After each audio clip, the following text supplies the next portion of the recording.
Dr. Watson, would you kindly close the door behind you so that we can limit the price of your carelessness to merely hours of work rather than days? My apologies, Mr. Holmes. I found myself rather taken aback. I saw tidier houses in war-torn Afghanistan. Are those my surgical needles? I ran out of tacks and the matter required immediate attention. Was that my supper? Plainly not, for I was the one who ate it. I set it aside for this evening. And for that I am grateful. Is that my bed? Watson, since you've proven yourself a master of observation, might I ask you to apply your skills to a more pertinent question? Namely, the whereabouts of today's newspapers. They are the key to everything. The newsboy is usually reliable. Medically speaking, I often find that the key to everything is good sleep. In a bed. Your papers are here, on the table. Let us see what the postman brought today.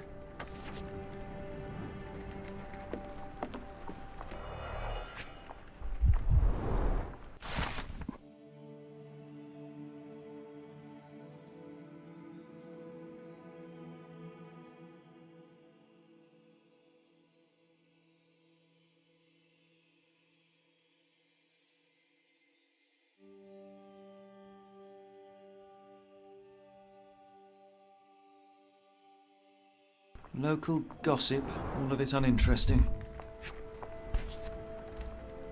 Your order from Barnes' bookshop has arrived, Doctor. Barnes insists on delivering the books to our door, even though we could easily walk to his shop. That's good service. Another letter from Werner. I never reply, but they keep coming.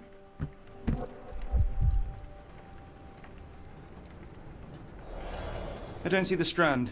Where is it? Pardon me? I am on the precipice of uncovering a pattern of crime across London spanning many months and involving many men. The missing paper cannot be a coincidence.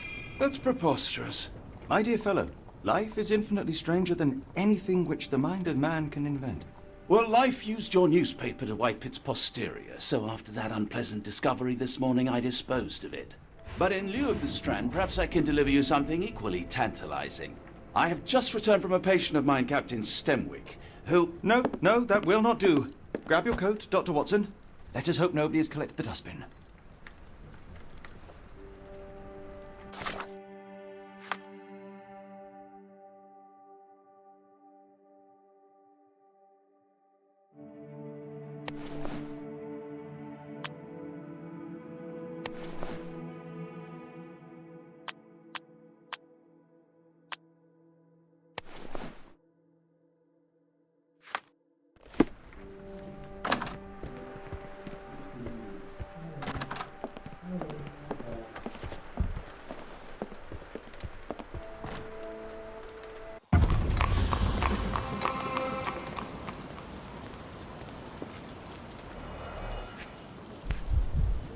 A cactus spine. If it gets in your skin, it's awfully tricky to remove, and when laced with poison, the perfect assassination tool. You were mistaken, Dr. Watson. The paper was indeed dirtied, but not how you implied. It's potting soil. See, Watson? The conspiracy is real. Someone tried to poison me. Poison? You? That's madness. Get the Strand! Get your copy of the Strand here! Sorry, Mr. Holmes. I just sold my last paper. Blast. Then why are you still here? Boss pays by the hour. No sense in returning early.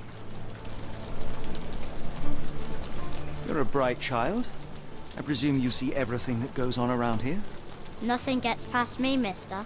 Then tell me, did you notice anyone suspicious at my door this morning? Like the man with your newspaper? Precisely. What do you know? I know the value of a shilling. Dr. Watson. Cool, now I can take the day off. Did you see what he was up to? Nah, not really. I saw him approaching your house, but I had a customer. Then there's a loud bang. I ducked down. Not because I was scared, because I wasn't. I had to protect the merchandise, and all I could see was him kneeling at your door. Which way did he go? Not sure. I was distracted by customers. Sorry. Can you describe the man you saw? He was carrying a lot of books. Up to his chin they were. Never heard of a well-read assassin. Looks can deceive. Hence the appeal of disguises. All right. You earned your shilling. That'll be all. Thanks, Mr. Holmes. Maybe I could be your eyes and ears, if you have more shillings.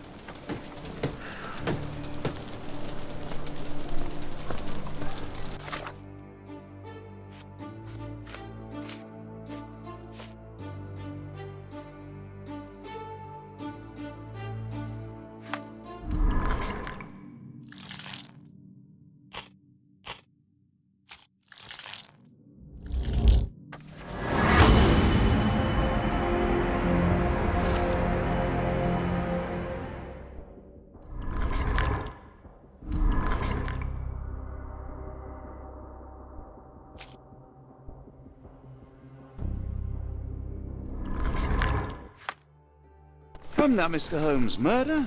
Yes, Barnes has his quirks, but he also has his scruples. Not every pawn knows it's part of a game.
Mr. Barnes, a word.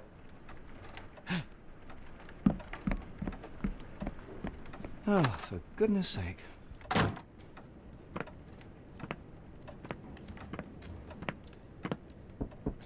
Who goes there?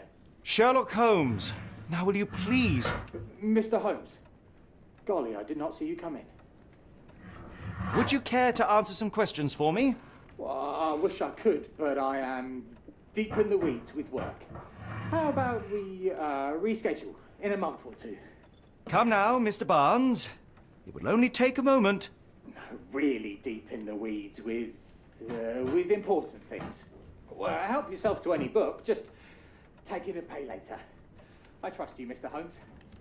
Barnes doesn't seem like himself. Why is he acting this way? You're asking the right questions, Doctor. Let's find a way to coax him out. The ladder is broken, recently, judging by the freshness of the wood.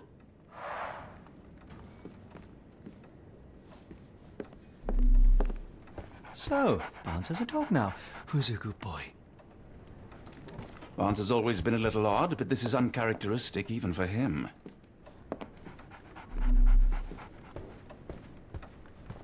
I could hardly imagine anything more macabre.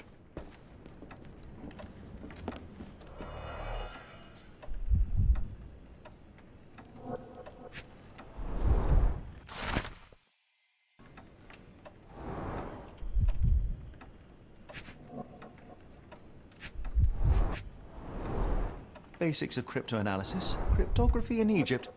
It appears Barnes has an interesting hobby.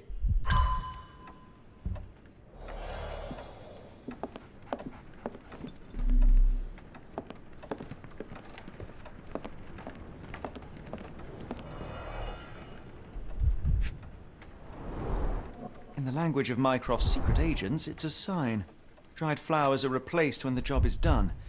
I wonder who the recipient is. The finest view London has to offer.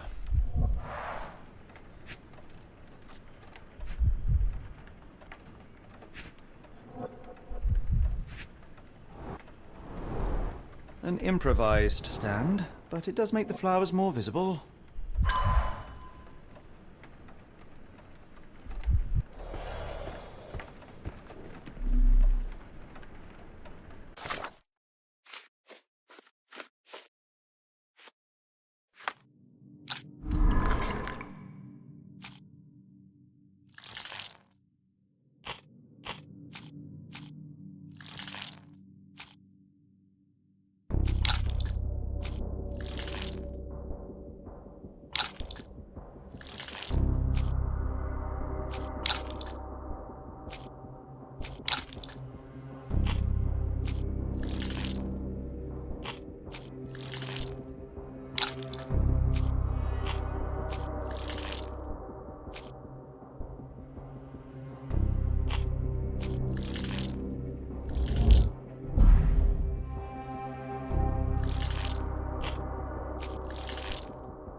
familiar spine. Is this what I found in my dustbin?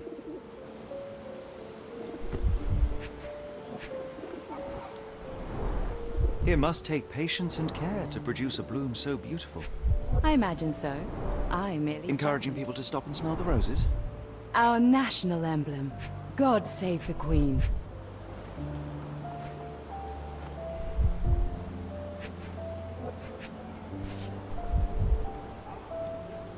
The pot is damaged. The blow was severe, but softened by something.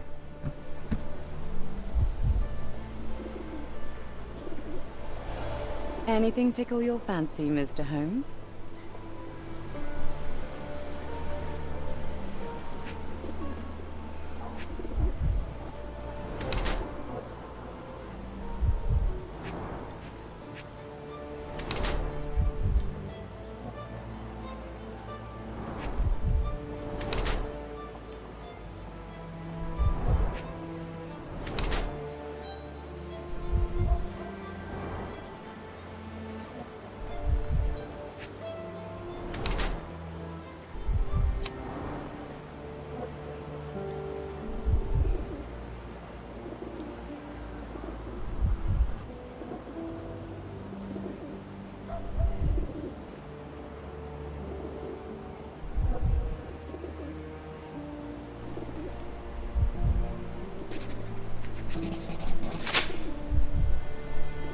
Mrs. Fleming, you look particularly lovely today.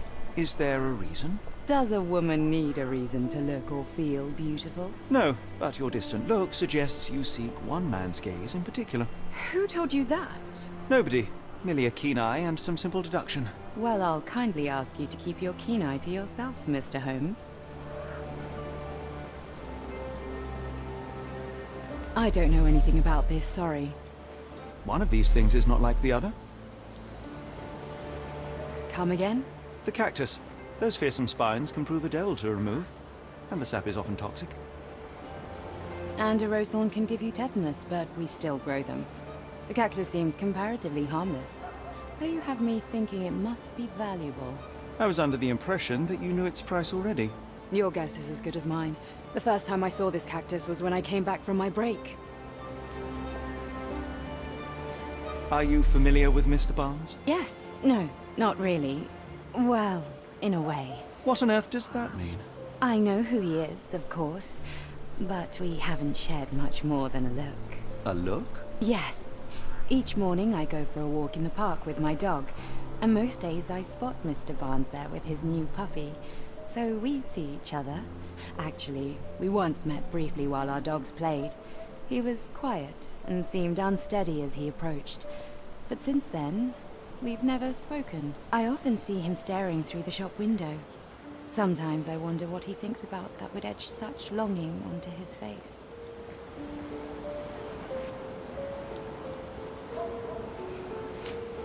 I don't know anything about this, sorry.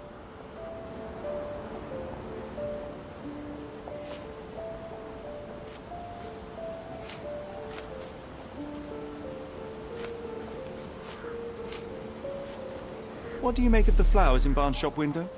Well, they could use a bit of water. Do they mean anything to you? Mean anything how? I'm not sure I follow, Mr. Holmes. Why do you think they're there? Are you suggesting the flowers are for me? It seems likely, does it not? Oh, I hope you're right.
I think perhaps I have been chasing shadows. Do not despair, Mr. Holmes. Even the best of us make mistakes. We better tell Mr. Barnes what we've learned.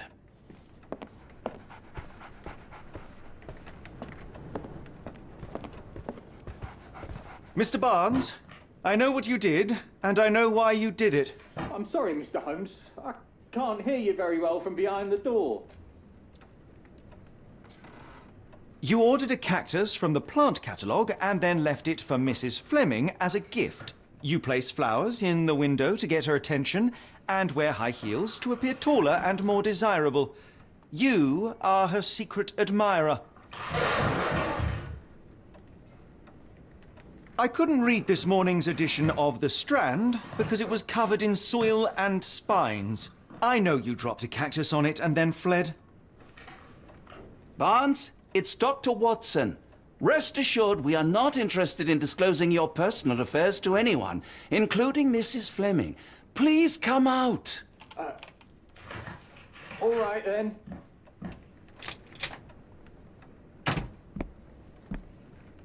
So, you know what happened then? I was on my way back from the post office, having picked up the cactus and some books. It was quite an awkward package, heavy too, and when I got to your door, I dropped the cactus in your paper. Forgive me. I needed that paper to prove a theory and prevent a crime. Your actions were rather disruptive. Your clumsiness carrying the post is matched only by the clumsiness of your romantic gesture. Oh, it's true. I am useless with this sort of thing. I'm not even sure if Mrs. Fleming noticed. As in most things in life, truth is the answer. Cease with the abstruse signals and anonymous gifts, and simply talk to the woman. What is the worst that can happen? She rejects you, and you are freed from this endless purgatory. That... Yes, you are correct, of course. I do have a slight tendency to overthink things. Thank you. So, at last, we return to the matter of the paper. I'm investigating a string of burglaries. Did you perhaps read of any before the edition was spoiled?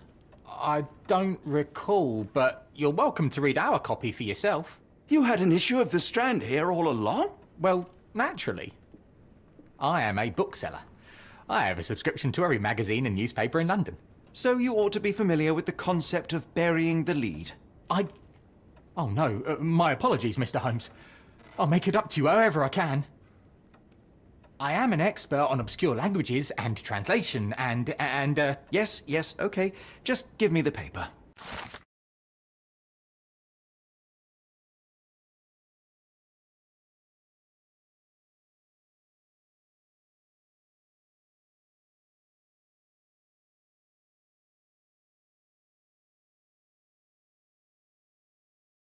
Come, Dr. Watson.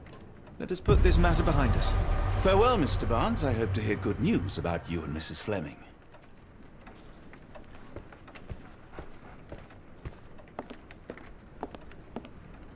Well, that was an utter waste of time. An assassination did seem rather unlikely. There was supposed to be another burglary. I was certain of it. Something you wish to say, Doctor? No? Well, only that you have a remarkable faculty for deduction and pattern recognition, and that perhaps, if ill-applied... I see things that are not there. Yes. It is London. There will always be burglaries. Doesn't have to mean anything. So it seems. Forgive me. Without something to occupy my mind, I turn into an entirely different animal. Which brings us back to my news from earlier. I think I have a case for you, a real one. Truly? Indeed. Though perhaps not as thrilling as your stories from Cordona. A patient of mine, Captain Stenwick, told me that his servant disappeared. I said I knew just the man to help. What do you say? Oh, Watson. Yes, I know it's not the most tantalizing mystery, nor the story to launch my writing career. But... It's brilliant. Let's go. Oh, good. Well, his house is nearby. Come.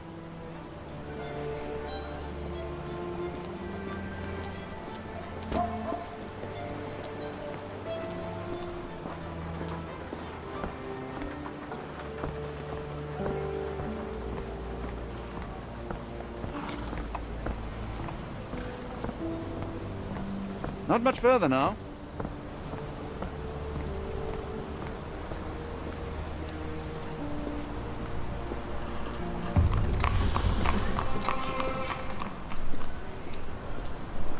Is this lousy attitude of yours because of my altercation with Inspector Lockhart? Did he put you up to this? Sir, the inspector has nothing to do with it. I'm telling you the same thing I tell anyone seeking a missing person. Good day, gentlemen. Forgive the intrusion.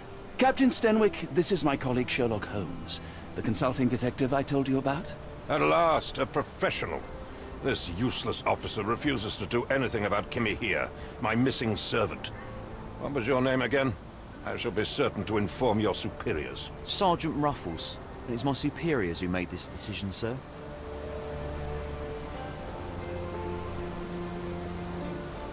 Have there been other disappearances lately? Of course, here and there.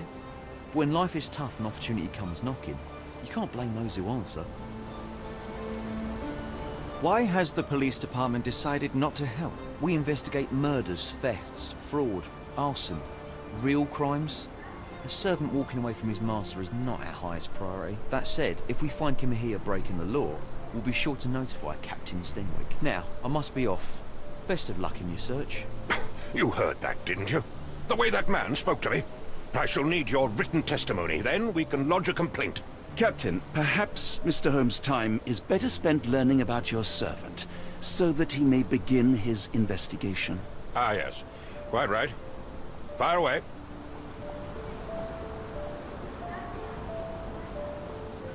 When did you last see your servant? Kimmy here normally brings me the morning papers, but yesterday I had to get them myself. He must have escaped the night before yesterday. Tell me about Kimahia. He's foreign, a Maori, all the way from New Zealand. Biggest man you've ever seen, and as strong as two. Dark hair and fearsome tattoos. He doesn't speak a whit of English, never bothered to learn. But I made do with pointing.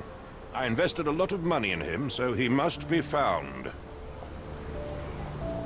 May I see your servant's bedroom? His shack is in the garden. You can't miss it. Did you search the room? Of course, but only to check he wasn't lying dead inside. Everything seemed normal at a glance. I take it this is the first time Kimahia has vanished? Undoubtedly. The man seemed terrified of the city. I think it was all the noise. He never left this estate. Should he cause any damage, I will bear the responsibility, for it was I who rescued him from savagery and brought him here to England in the first place. Is there any reason Kimahia may have left? I should think not. He had all he could have wanted. Gainful employment, new clothes, and all the cabbage he could eat. Did Kimahia make off with anything of value? Heavens, no. I would have mentioned it to Sergeant Ruffles. Still, he must have fled with some money on his person. No. I kept his wages in my safe. For security. All right, Captain. I think I have enough to get started. We shall first take a look around the mansion. Go ahead. I'll be here, mentally drafting my complaint.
A shoe print, roughly size 11, with a worn-out sole. These are a workman's boots. Chewing tobacco.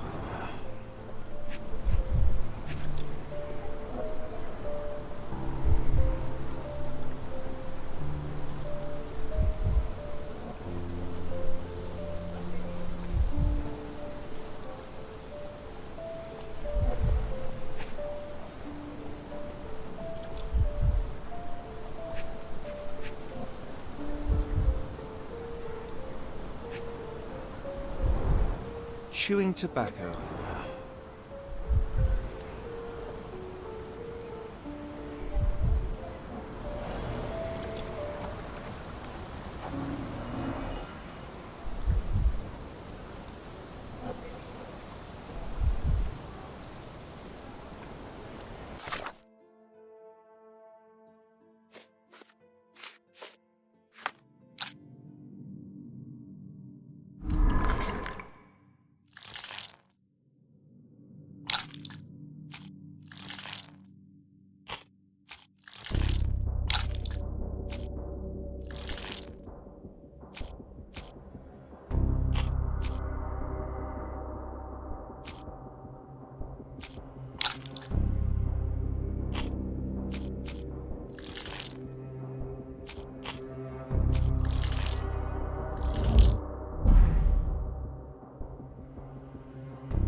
A shoe print, roughly size 11, with a worn-out sole.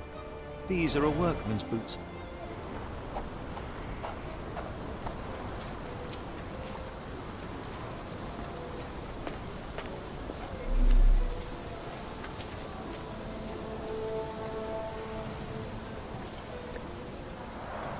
This lock is quite unusual. It appears that the key should be bent to the right.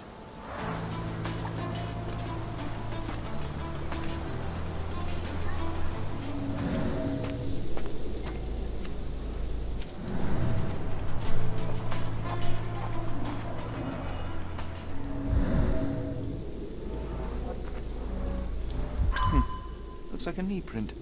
Someone knelt here. The amount of chewing tobacco suggests they were waiting a while. Amazing, Mr. Holmes. To read the ground like an open book.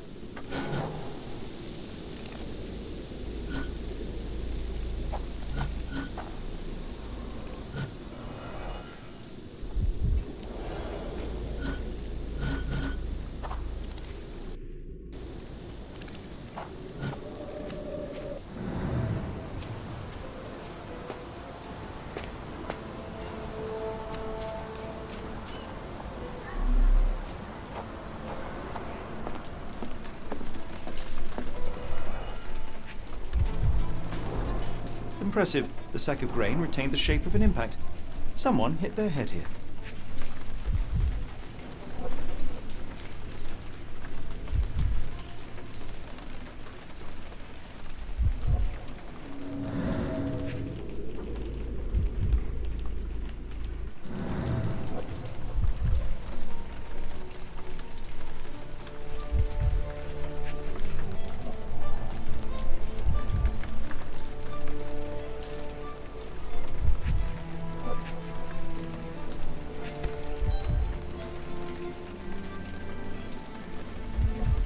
A small Navy spyglass.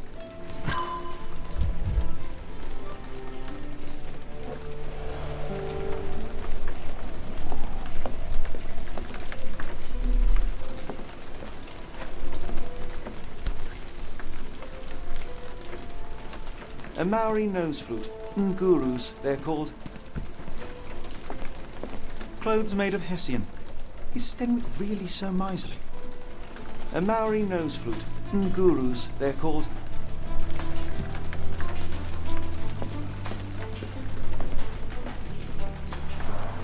Is this a taniwha, a Maori water spirit, or something else? Either way, it's giving me chills. No air coming through it. Button chops, the remains of a meal.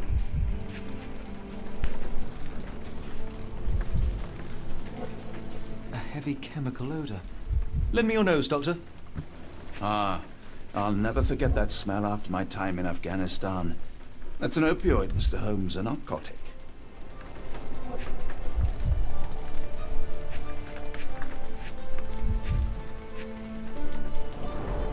The ashes are long since cold.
The door to your garden has an interesting lock.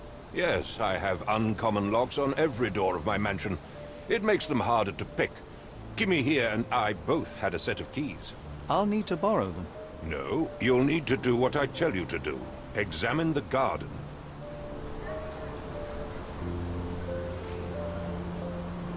Where on earth are you going with this? I came across a pile of Hessian clothes in the shack. Are they Kimahia's? Yes, I had to give him something to clothe himself. He seemed unfazed by his bare skin, but I found it distracting.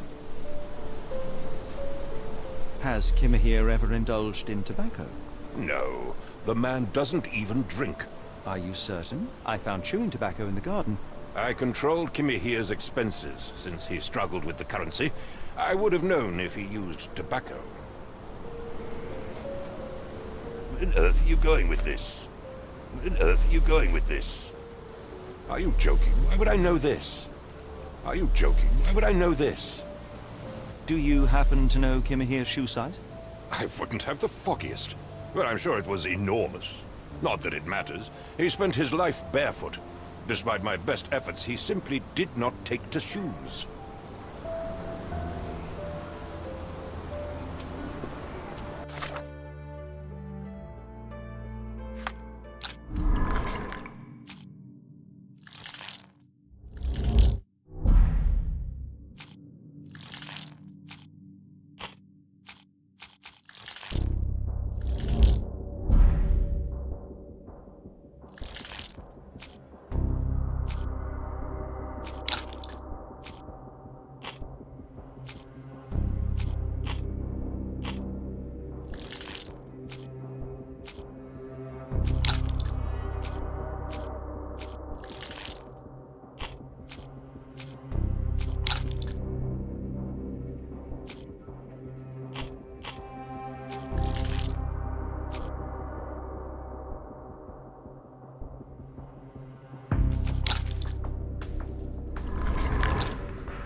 This lock is quite unusual.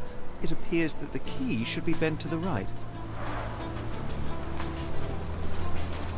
Stenwick makes his servant live in a tool shed. You think you know someone.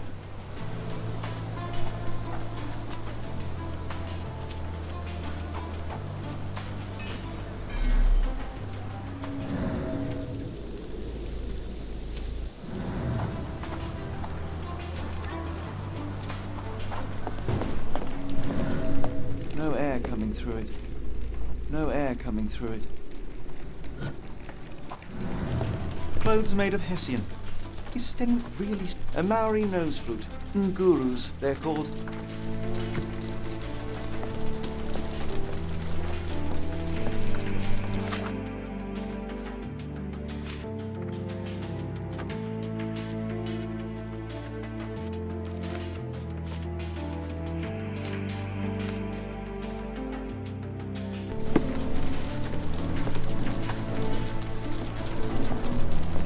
Do you think Kimmy here had an accomplice in his escape?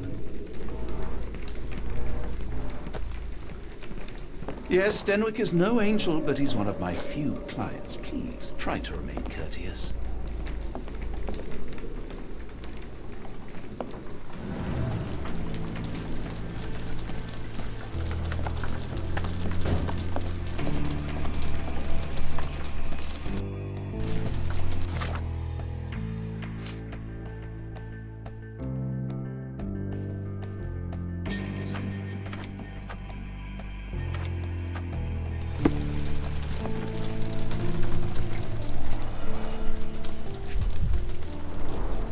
scrap of Hessian.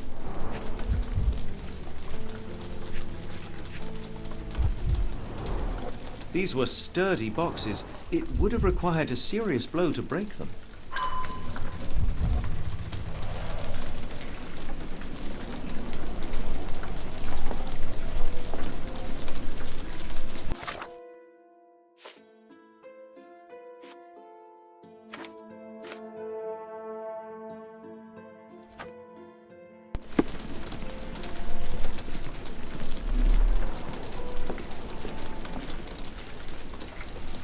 This disappearance is intriguing, no? I cannot make head nor tail of it.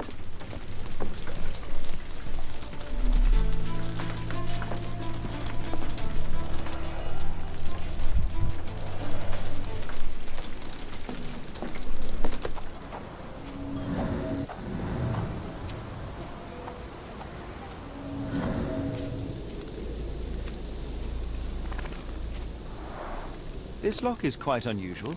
It appears that the key should be bent to the right.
This disappearance is intriguing, no? I cannot make head nor tail of it.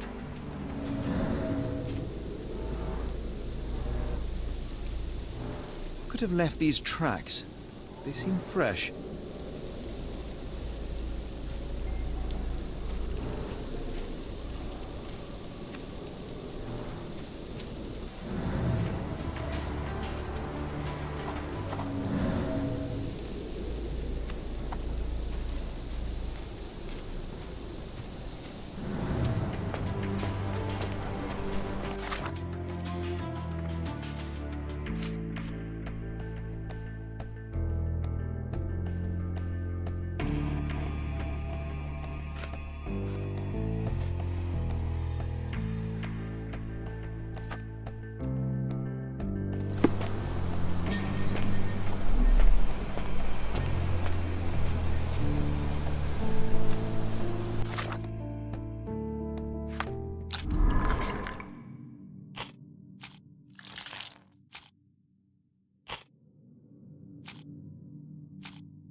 Is this spyglass familiar?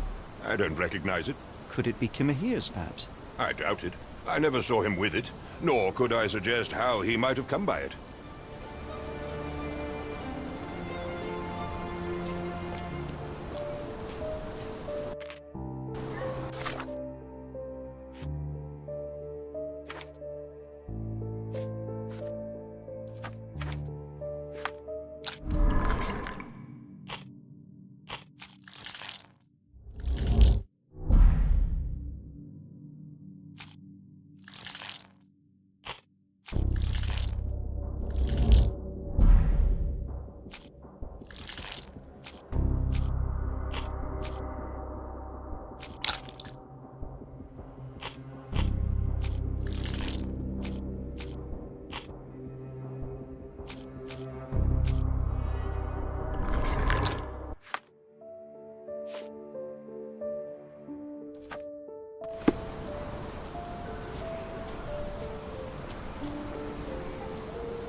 This disappearance is intriguing, no? I cannot make head nor tail of it. Why are you still here?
Someone moved a cart to this spot and then took it elsewhere. Can't see it anywhere in the garden.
Clothes made of Hessian. Is Stenwick really so miserly?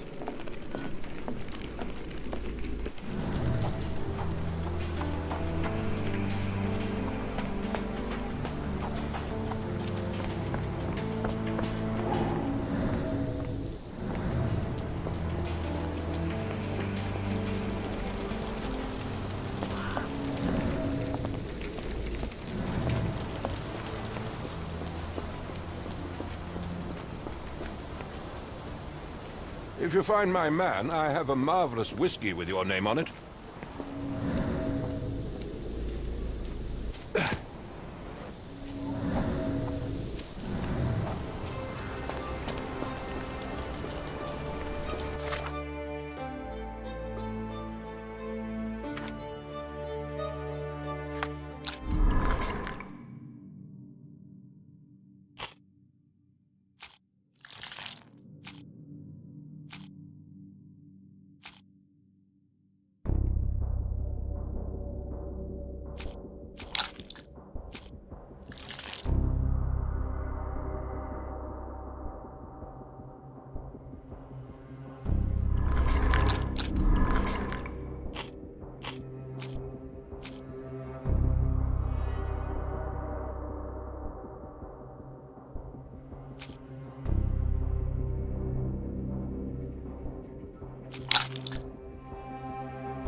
The rag reeks of smoke. Someone plugged the chimney.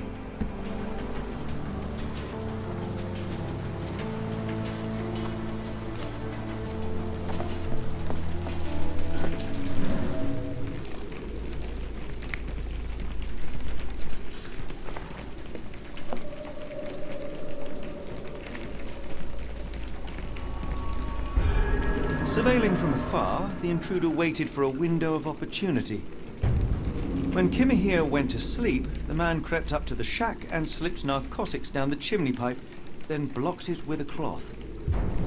Kimahir inhaled the sedative and fell into a deep sleep. The intruder tried to move him, but the man was heavier than expected. The intruder fell on the sack and dropped his spyglass. In order to transport the servant, he had to use the cart. The final challenge was opening the garden door. Luckily for our intruder, Kimahir had the key in his shack. Remarkable. It makes total sense.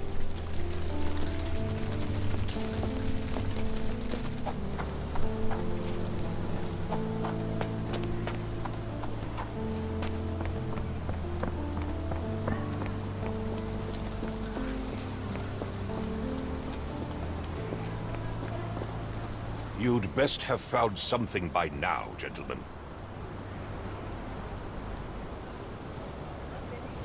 I fear that someone may have spied upon Kimahir. Likely the owner of the spyglass I found earlier. It appears they were watching for some time, as there was an impressive amount of chewing tobacco on the ground. And your point? I found the residue of narcotics in Kimahir's brazier. There are several explanations, perhaps your servant's recreational interest, or an attempt at poisoning. Cut to the chase, Mr. Holmes. You said that you checked the shack earlier. Did you notice the cart tracks near it? Now, one ought to expect a servant to make regular use of such a thing. Indeed, I would have overlooked the detail were it not for the cart's absence. If, as you say, Kimahir never leaves your estate, then where did it go? I expect answers from you, Mr. Holmes, not questions. I won't keep you in suspense any longer, Captain. Kimahir was abducted by the owner of the spyglass. When your servant fell asleep, he slipped a narcotic into Kimahir's brazier to make him sleep even more soundly. In order to carry a man as large as Kimahir, the intruder stole the cart and rolled him right out of your garden. Now, hold on. All this simply to tell me what I already know?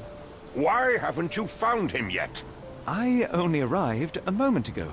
It is, frankly, incredible that I have already deduced so much. Every second you dawdle here, waiting for me to stroke your ego, is another second wasted. I'm not interested in the how, the why, or the who. I am only interested in recovering my investment. Spare me the claptrap, boy, and go and fetch my servant.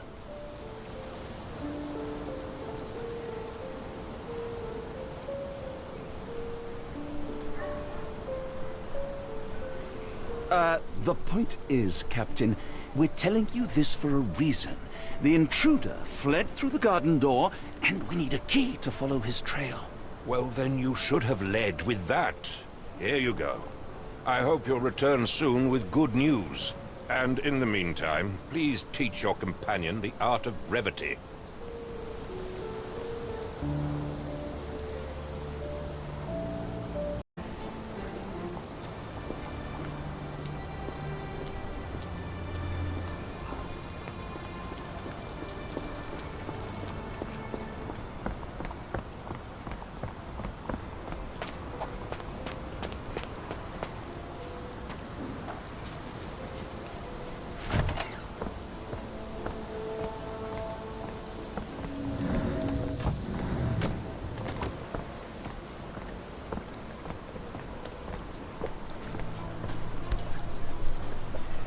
What does it say? No seams or torn fabric on this doll. Likely one-legged by design.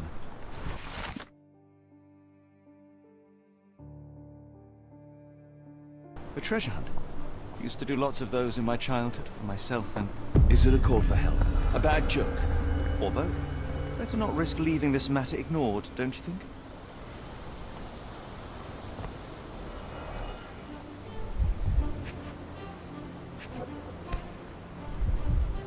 A strange substance. I have my suspicions based on the color and consistency, but would you care to hazard a guess, Doctor?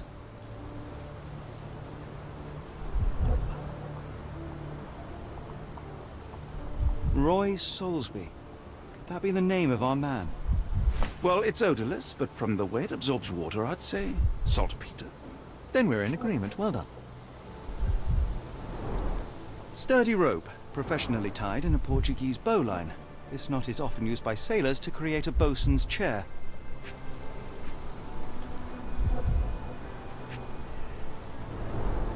Wheels picked up grass along the way. Kimahir's cart, I gather.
the Strand proved not so useless after all. The saltpeter accident. Doctor, do you recall? The Port of London, of course. The footwear, the spyglass. Indeed. We shall need to take a cab there. Let's just go. Stenwick wanted results, not pleasantries.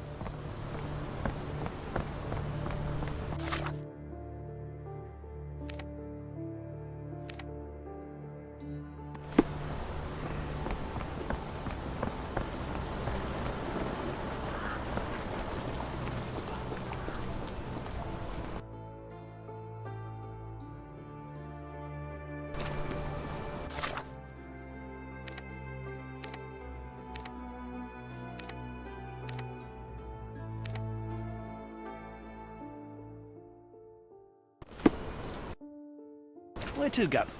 The Port of London, please. I will show you where to stop.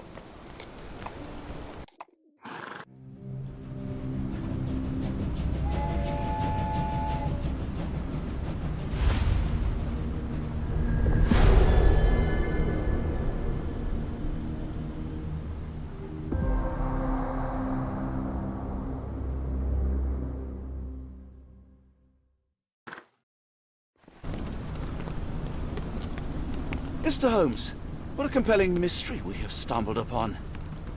Perhaps I have the premise of my next novel. One kidnapping does not a story make. Stop! A black cat crossed before us. It's a bad omen. I do not take you for the superstitious type, Doctor. Such things are mere fantasies, tricks of a feeble mind. One imagines a physician would keep a surer footing in reality. Perhaps. Before the war, my time abroad was difficult. Once, I came across an Afghan, bleeding, who I could not save. He pressed a rosary into my hand. A gift, he said, so as to gain God's favor. After that... Dr. Watson? Yes, well, I shan't get into details, but sometime later I found myself lost in the desert. Dehydration set in, and things grew ever more dire. The man's words came to me. I said a prayer and placed the rosary on a rock. A gift to gain God's favor. And you were rescued? Yes. A detachment of British soldiers found me. To whom I'm grateful. Without their diligence, you would not be standing here and I would not have this case. I'm sure you have another explanation prepared, Mr. Holmes, but I think I shall cling to the occasional superstition all the same. To each his own, Dr. Watson.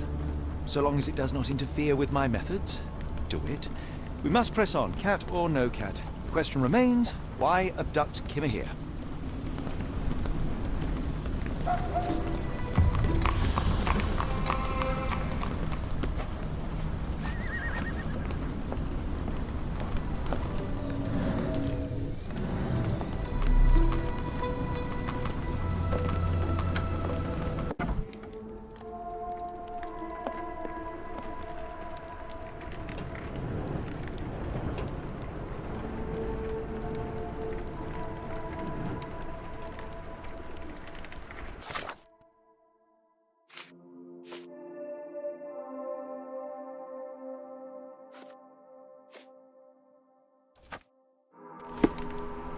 Oh, hardly a reputable establishment. I've seen worse.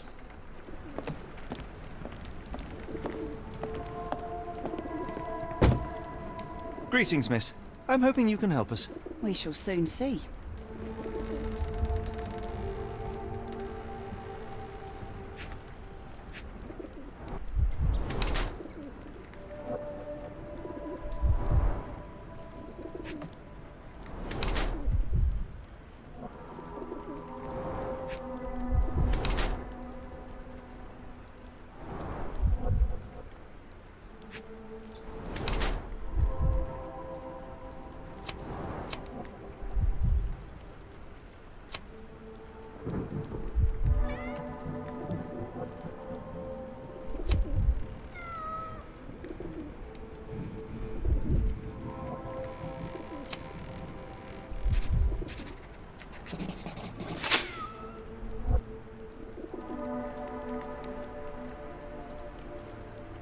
Miss, what if I told you that you are in the family way?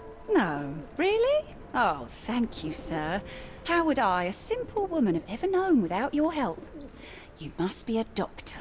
In a manner of speaking. He's not. He merely has the ego of one. I apologize, miss.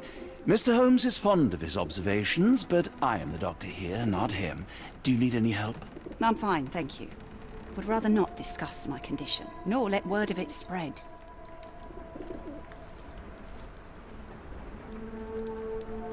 My colleague and I are seeking a burly man, above average height, with workman's boots. Half my customers, then. Your description hardly narrows things down.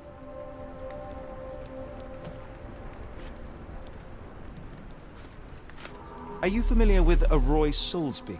Roy Soulsby? I know the name, but he's not one of my regulars. My guess is that he works somewhere around here. I heard tell of a recent explosion in the port. What do you know of it? Ah, yes. Something exploded in a ship's cargo hold. Caused a terrible blaze. The sky was red with smoke till morning.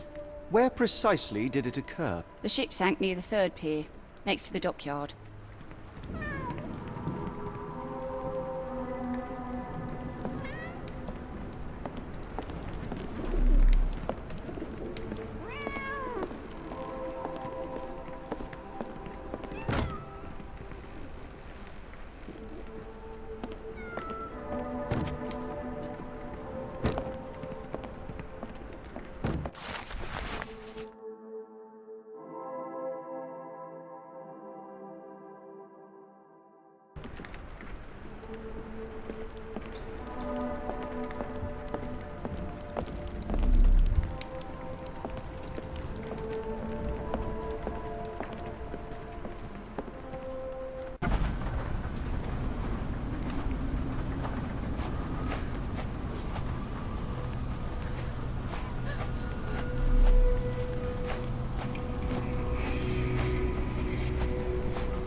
Coffee won't go away and the doctor's too pricey.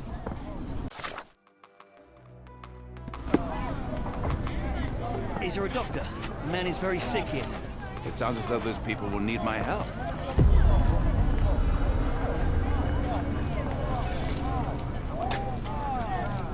Hello, this is Dr. Watson. We'll take a look at your friend.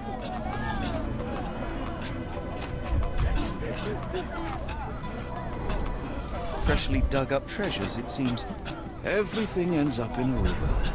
It's The water has a these curious people take whitish something tinge from to it.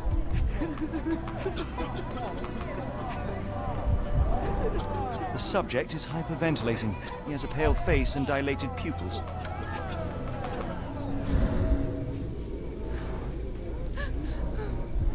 Dilated pupils, decolorized skin, necrosis. What do you make of this, Doctor? All signs point towards acute poisoning. It could possibly be due to chemicals. I won't jump to any conclusions yet.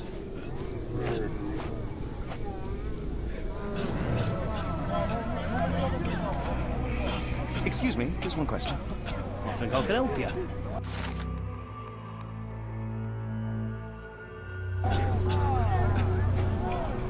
Excuse me, just one question. Sorry, sir, I can't help you.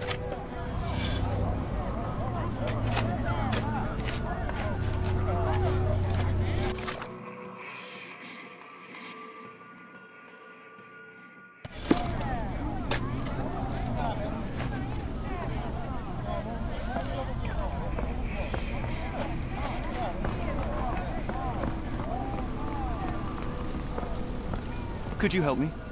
I'm sorry, but I don't know.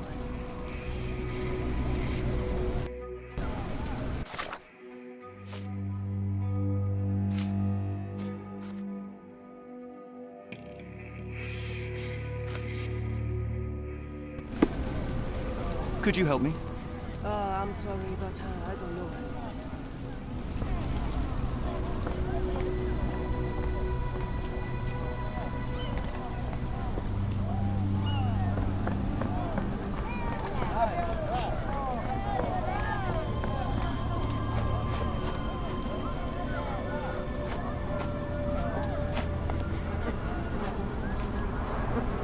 Pile of rotten food. It carries danger, but not of the kind that we witnessed.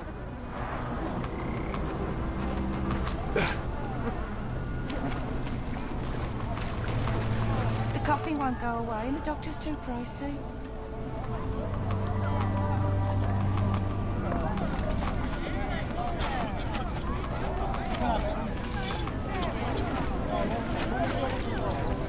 May I ask for your assistance? Oh, sorry, I know nothing.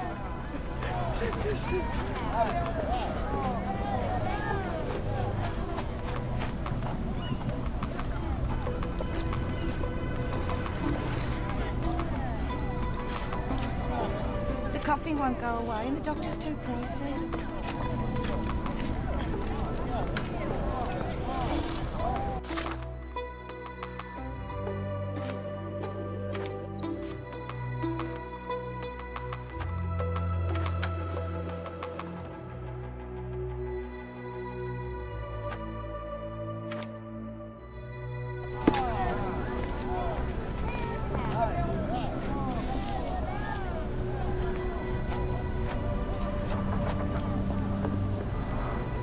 Pile of rotten food.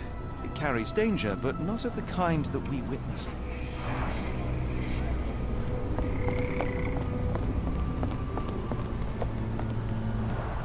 Gruesome. It's been decomposing for weeks. If this were the origin of the disease, it would have started sooner than a few days ago. The waterway goes under the buildings. We'll need to find other open sections in order to continue our search.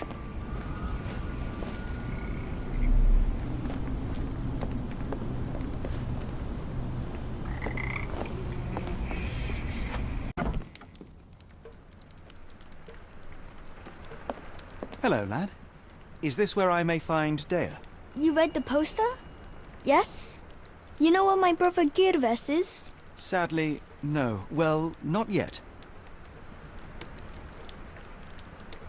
Where did you last see Girves? He worked at a, warehouse. This man, Roy Solby, gave him the job. He paid him a necklace. How would you describe this Soulsby? He was big and strong. He had a big scary eye. Scary, you say? Yes, like it was made of metal. I want to speak to Dea. Is she around?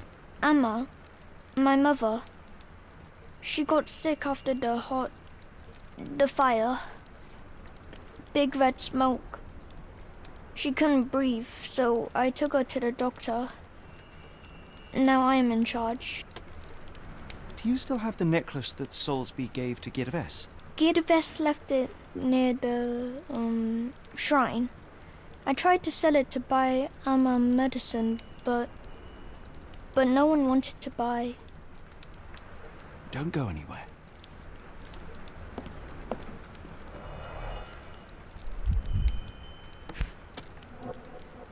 This cheap pendant looks like silver, but it's only made of tin. No surprise the boy couldn't sell it. I miss Girves. Do you think he's okay?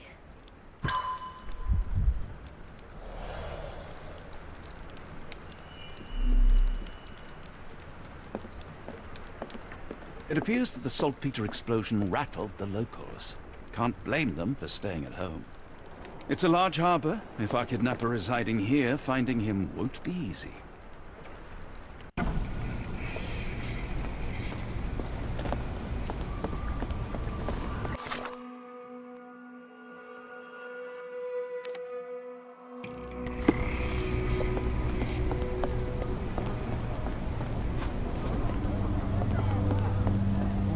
fish the last couple of days.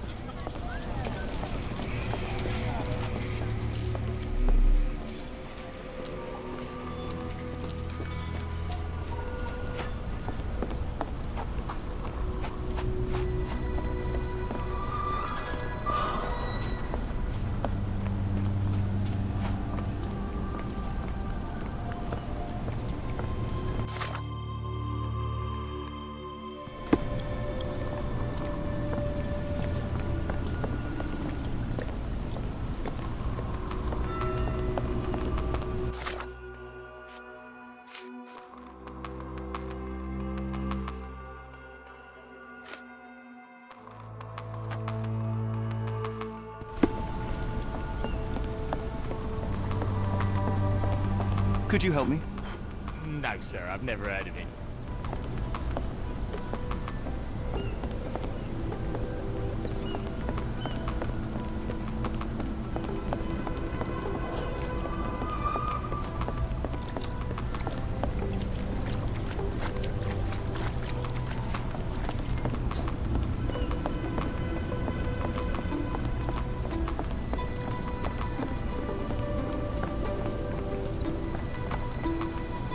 Help me, please. It is a shame I can't answer your question.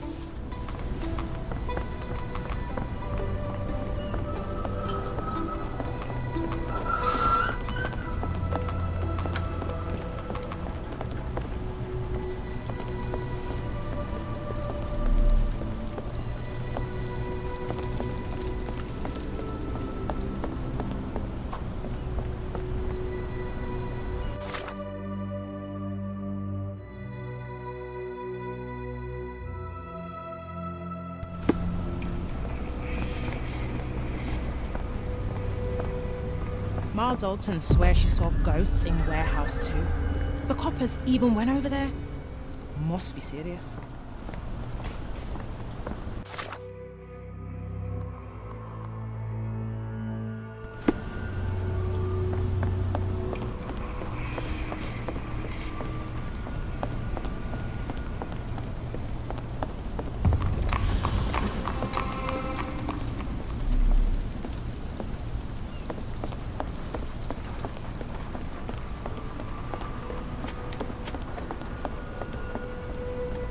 Not in the mood, mate. Shoo!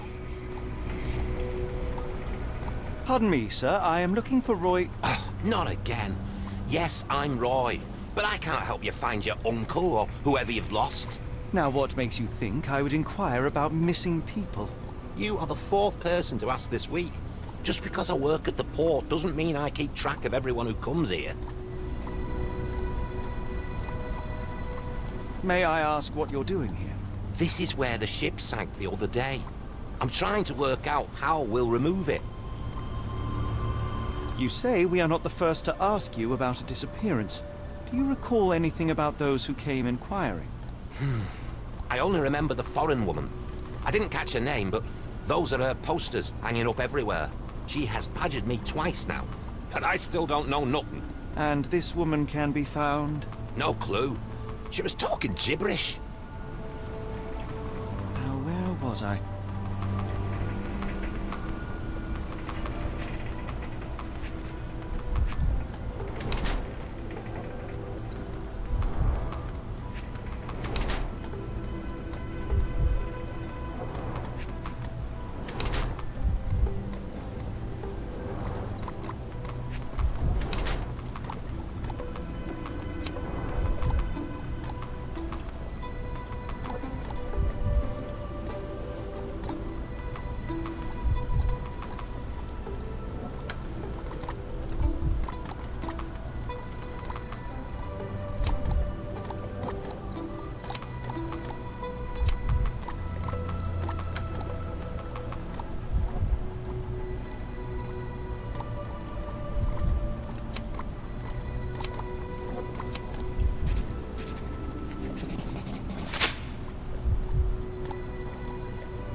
Can't help you there, mate.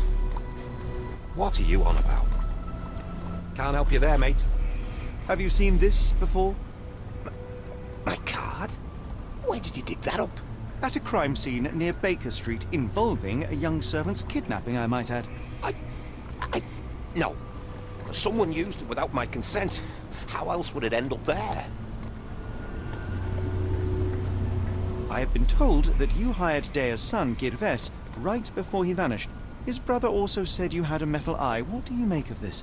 Tell that him to stop making things up.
Excuse me, just one question. Sorry, sir. I can't help you.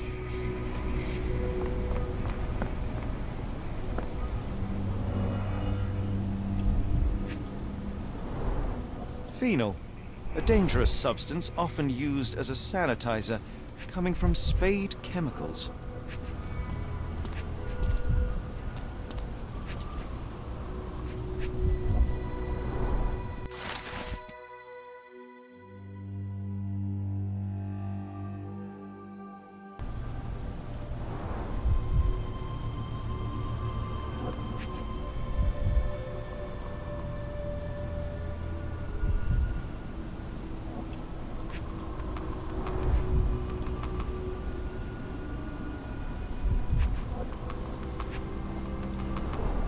The fish's scales have decolorized.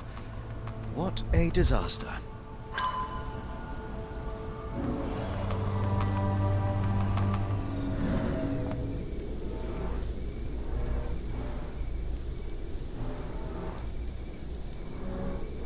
A recent cart crash.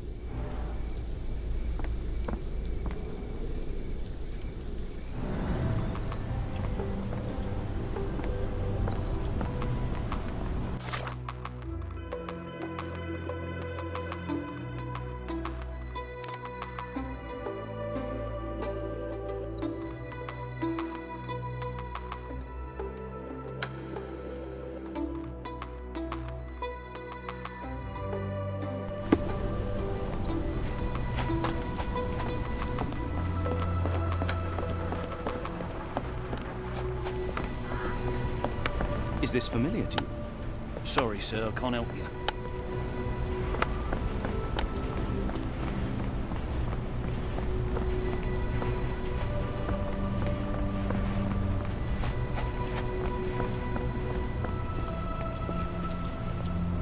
Is this familiar to you? Sorry, sir. I can't help you.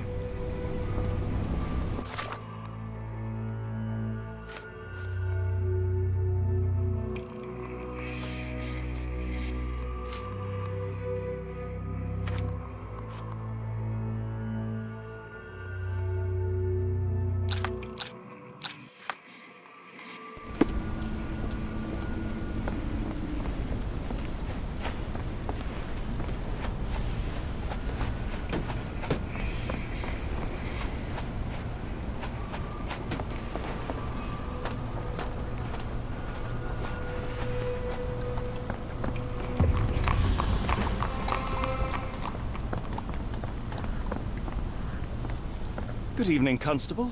I heard some people talking of ghosts in this warehouse. Gossips, all of them. An old lady neighbour saw some lights and ghostly shapes in the middle of the night. She heard music too. Turns out this was the warehouse of Grandpa Kujak. He owned a business with theatre props for scary shows. I went in and... well, it is a bit creepy. But I think it was probably just some kids fooling around. Do you mind if I take a look inside? Not at all. It's like Madame Tussauds, only worse. I'll be on the beat round the pub for the rest of the night. Damned explosion. Good night, sir.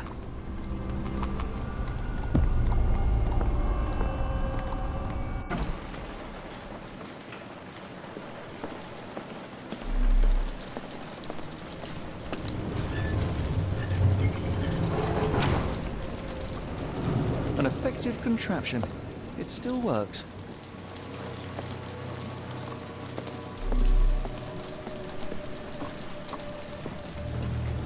How can I help? I could try and flag someone down.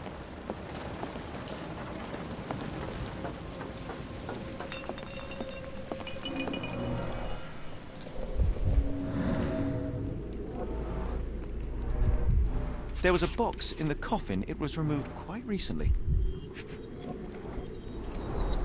They opened the casket and left marks.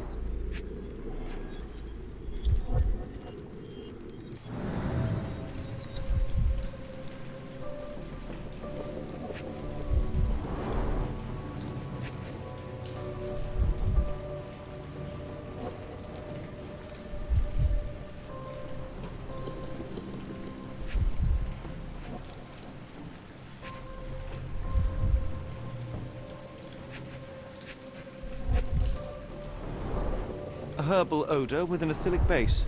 Liquor?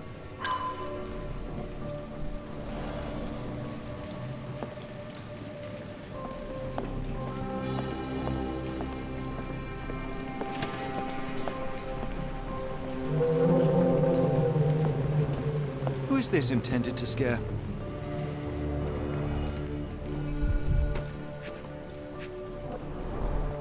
Phosphorus, used recently.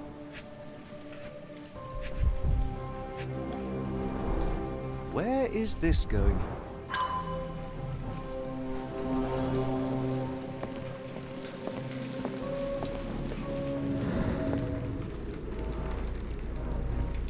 Several crates are missing.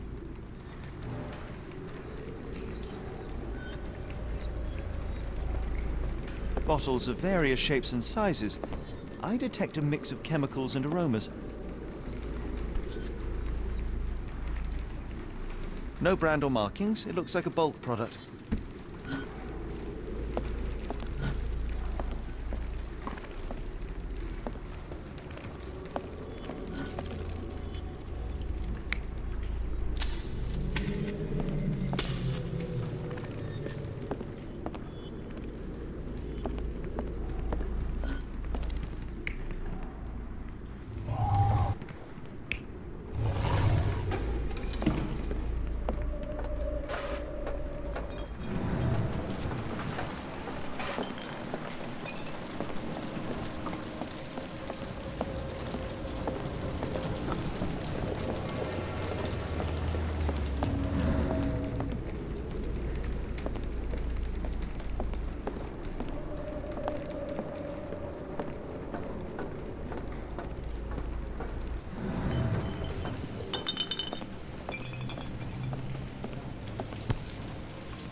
Somebody had fun.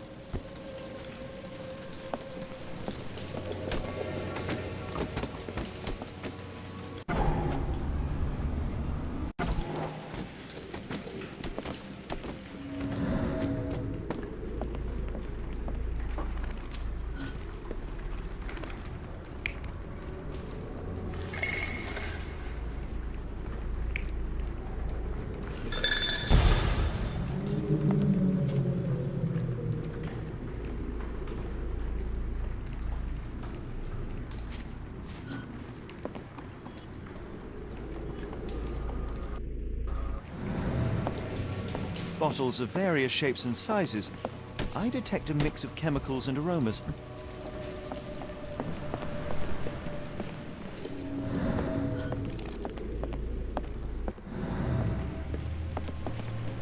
If we stay out much longer, I'm going to need some supper. Do you feel like a meat pie?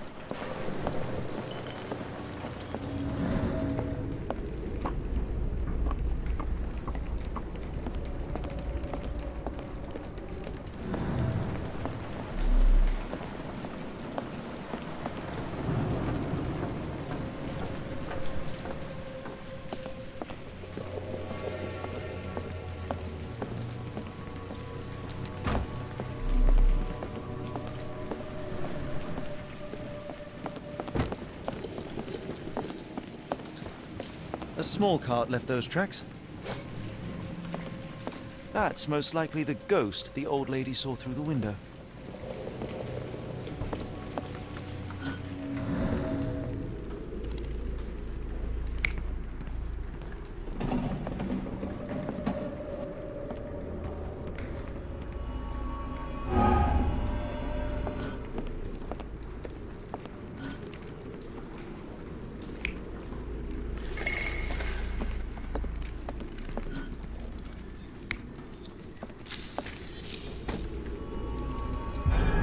Somebody played with phosphorus to give the illusion of ghosts or ectoplasm. In reality, they were here to mix a few ingredients and prepare a solution of some sort. Then they took a box hidden inside the casket. And they left through that gate with a small cart.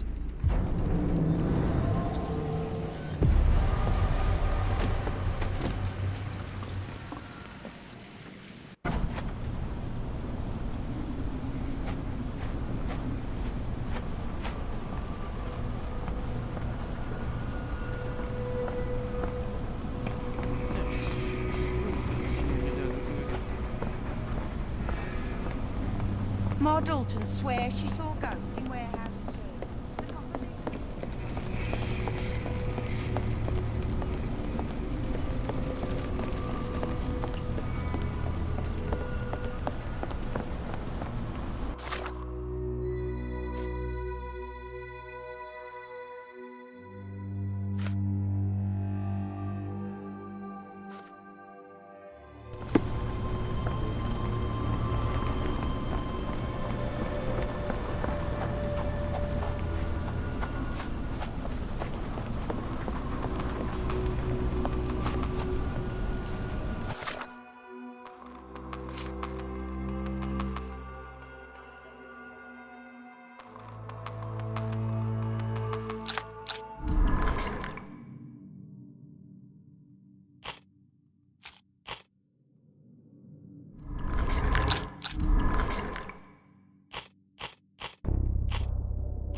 might go away.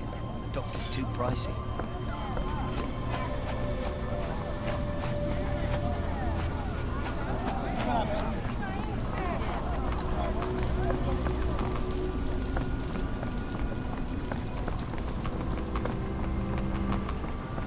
I don't believe in ghosts. I did when I was a kid.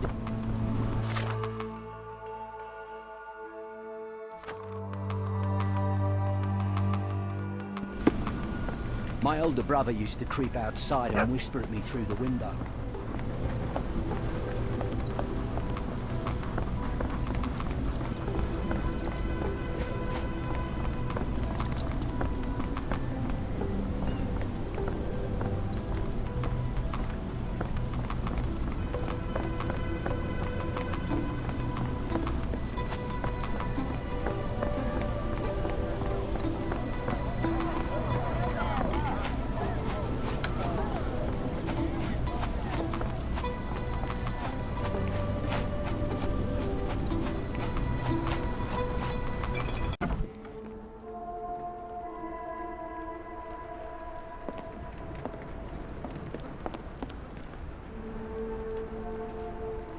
Have you ever heard of a man with a metallic eye?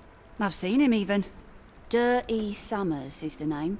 A nasty lout, with a silver ball in place of a missing eye. I shudder to ask, but where does one find a Dirty Summers? He likely signed on with a ship. I am not one to spy on others, let alone him. I see. My advice, keep away from him.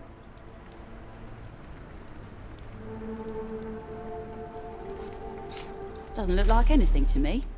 Never heard of it. Doesn't look like anything to me. Have you been drinking? Have you been drinking? Doesn't look like anything to me. What do you know about this poster? A foreign woman asked to put it up. She's plastered them all over the port. Any clues as to her whereabouts? None. It was hard to understand what she was saying.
What are you gawping at?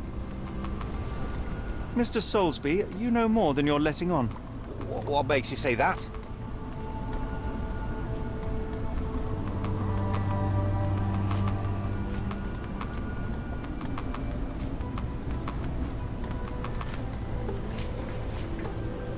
And how do I fit in all this?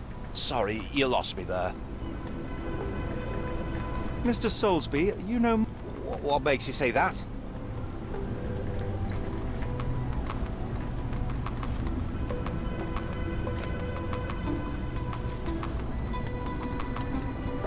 A man named Dirty Summers was involved in some recent kidnappings across London. He used your name as a cover for his deeds. What? Really? That doesn't mean I'm involved, though. Boulder Dash. Sorry, you lost me there.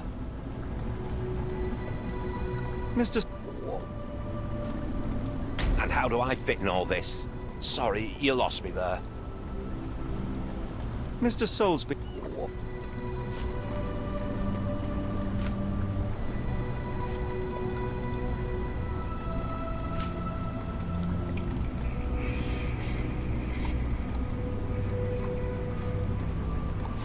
And how do I fit in all this?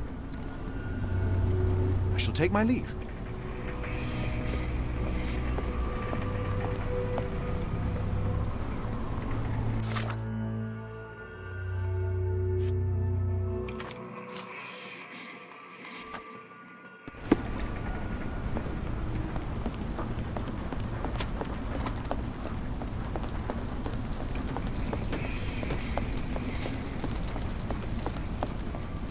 Do you know anything about this?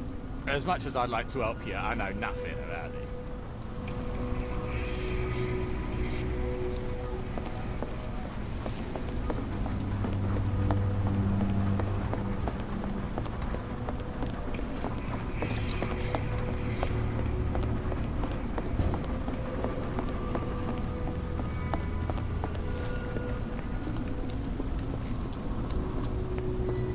Can you satisfy my curiosity?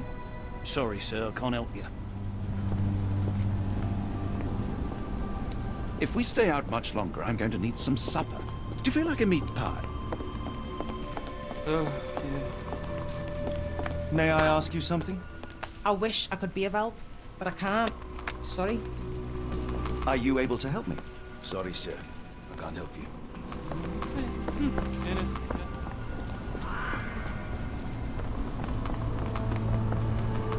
Is this familiar to you?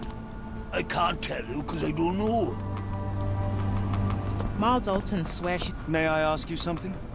I can't help you with this.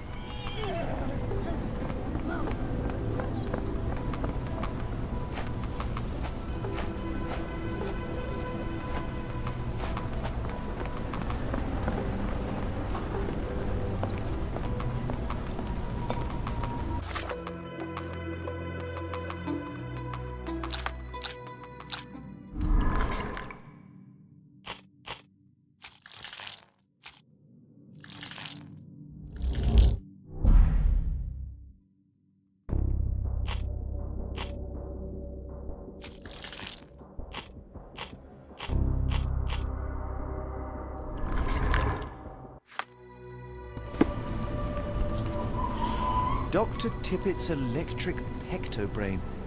Patent medicine of the future. This is a patent medicine.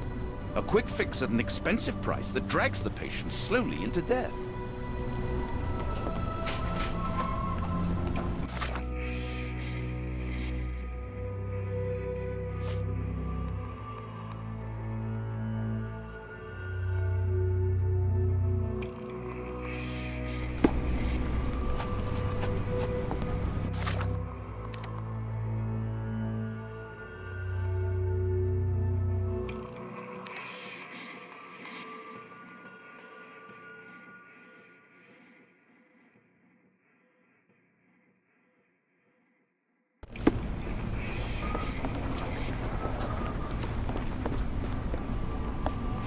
May I ask for your assistance? No, sir, I've never heard of it.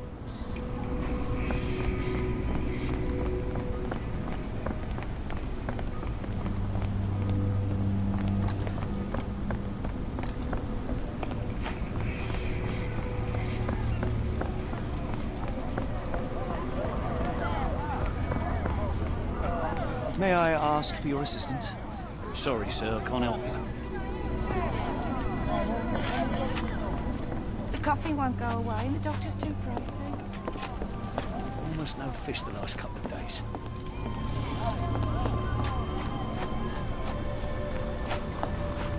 Where are we? The field.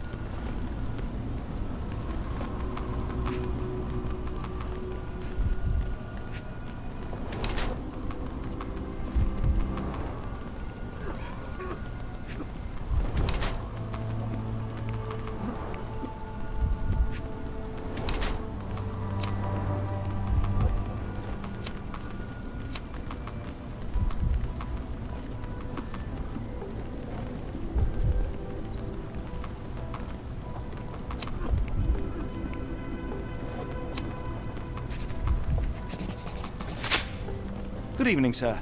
Are you the gentleman who sells that intriguing pecto-brain beverage? Good evening, gentlemen. I'm Dr. Thomas Tippett, and yes, its proud inventor and purveyor. Are you a doctor? You seem remarkably young. I'm self-educated. I help people in need around these parts with my medicine. Helping, as in bringing to the grave? That is unfair, sir. The virtues of my invention are to calm the nerves, to stop coughing due to the endless smog, and to help children to sleep. Has your beverage been tested by your peers or any medical authority?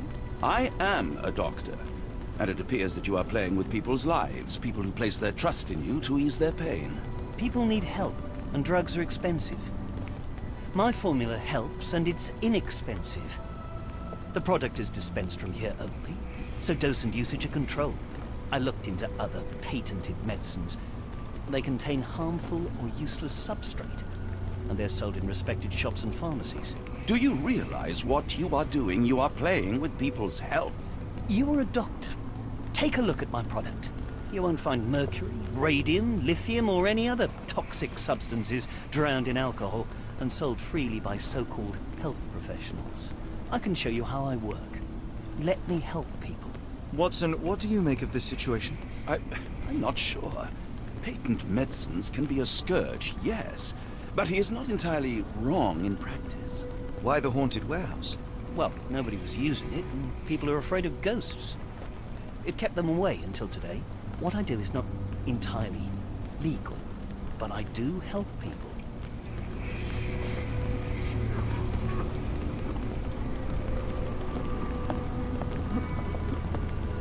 The cart from Warehouse 2.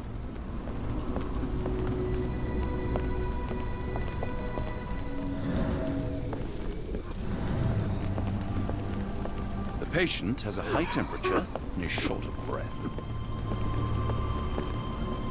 I can hear the patient suffers with their lungs. I help up to 50 people here every day.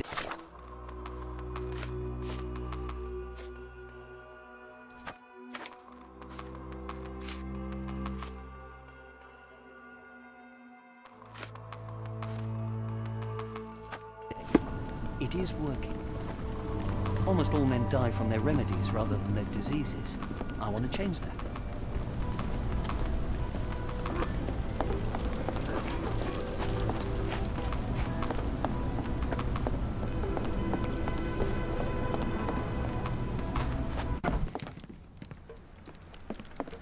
I should have helped Amma put out the posters. If she hadn't been in the smoke so long, maybe she wouldn't be sick. I'm sorry about my English. I try hard, but the rules don't make sense.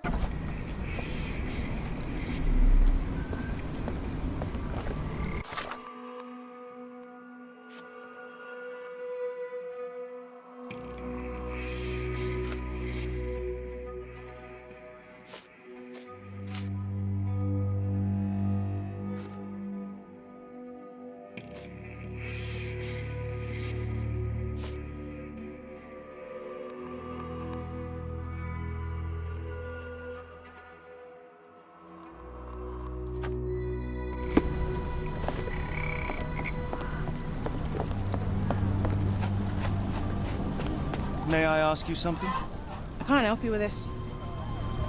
May I ask for your assistance? I can't help you with this. The coffin won't go away, and the doctor's Can I too ask you a pricey. question? As much as I'd like to help you, I know nothing about this.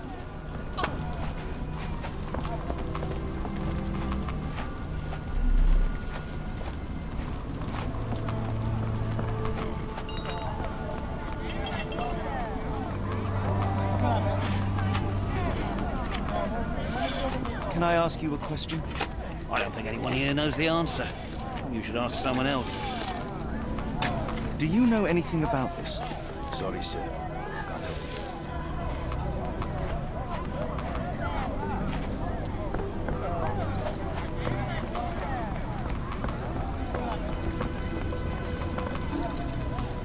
you. Is this familiar to you? I'm sorry, but I don't know.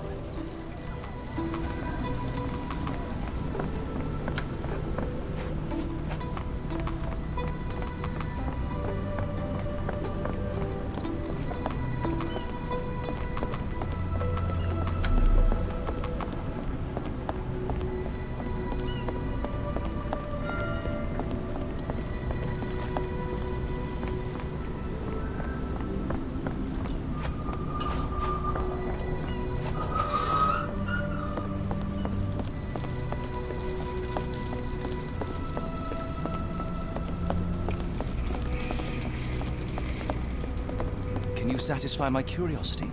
As much as I'd like to help you, I know nothing about this.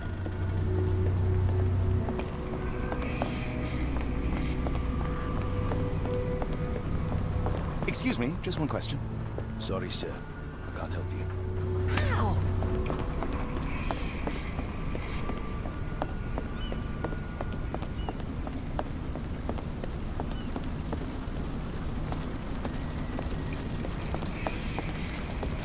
May I ask you something?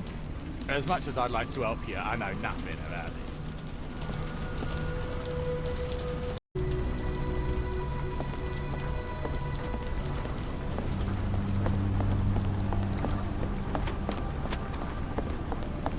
What are you gawping at? Mr. Soulsby, you know more than you're letting on. What makes you say that?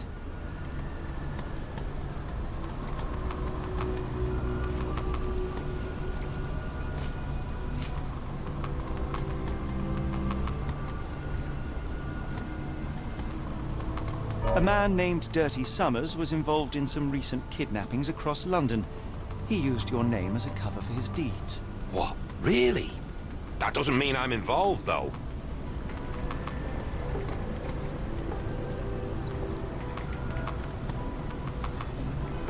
Your calling card was found at the crime scene. That's enough to make you a suspect. You cannot be serious.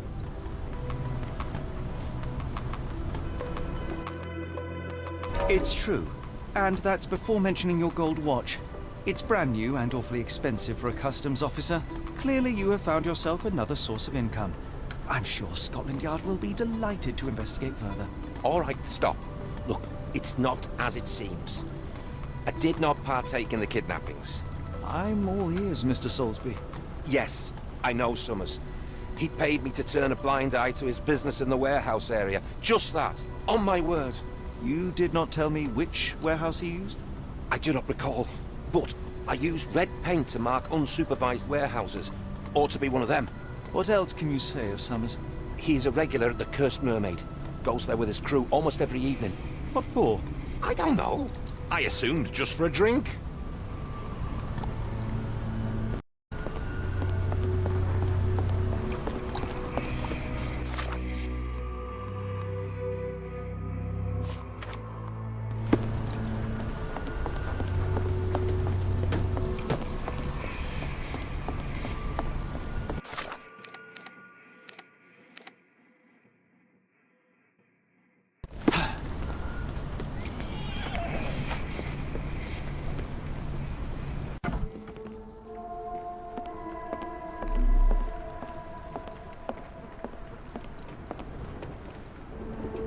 Why do I have the feeling that you know more about Dirty Summers than you're letting on?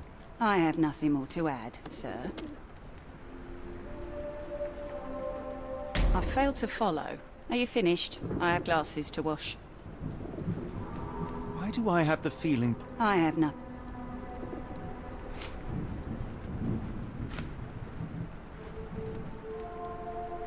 I failed to follow. Are you finished? Why do I have the feeling that you know more about... I have nothing more to add, sir. I failed to follow. Why do I have...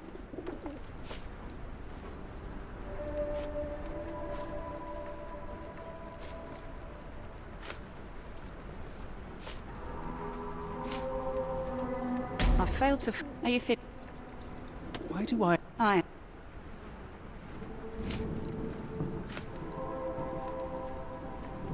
I failed to... Are you... Why do I...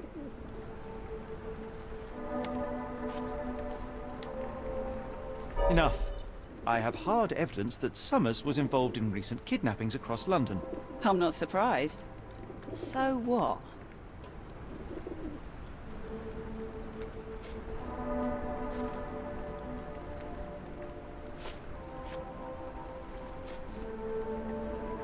A customs officer, Roy Soulsby, testified that Summers was a regular here. You must know something about his business. All I know is his drinks order.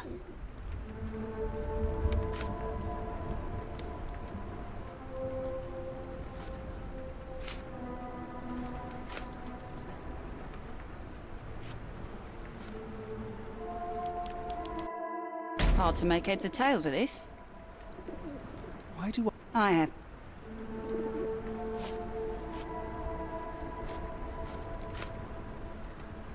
Enough. I'm not.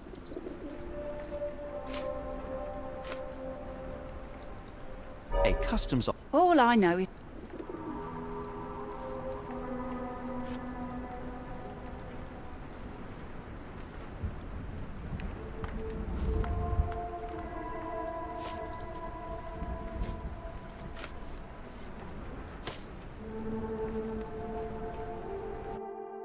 If the lives of the missing do not concern you, then I would urge you to think about your unborn child. Are you threatening me? Nothing of the sort, but that doesn't mean that there won't be consequences for your silence. Everyone knows you happily served Summers and his crew. Should the police come knocking, you'll be the one going away. And none of us wish to see you raise a child behind bars. Now, spare yourself the trouble and tell me all you know. Okay. Summers hired my private room. I think he used it to recruit people, but I haven't seen him in a few days. He paid me cash, so I paid him no attention. Nor did I touch anything inside. Here's the key, go and do what you will. Just leave me out of it.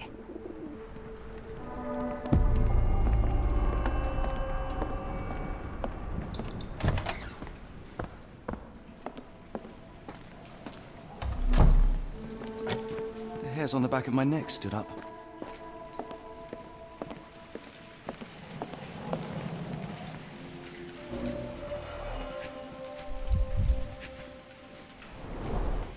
£5.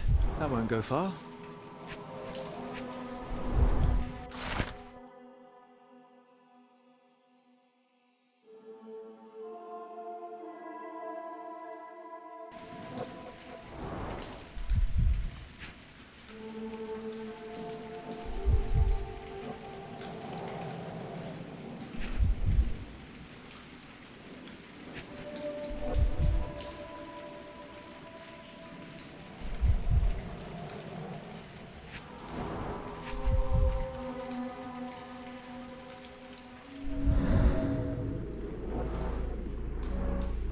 Strange symbols.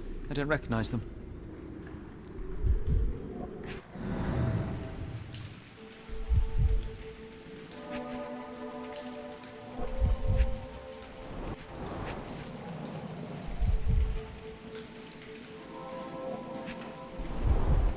£5. That won't go far.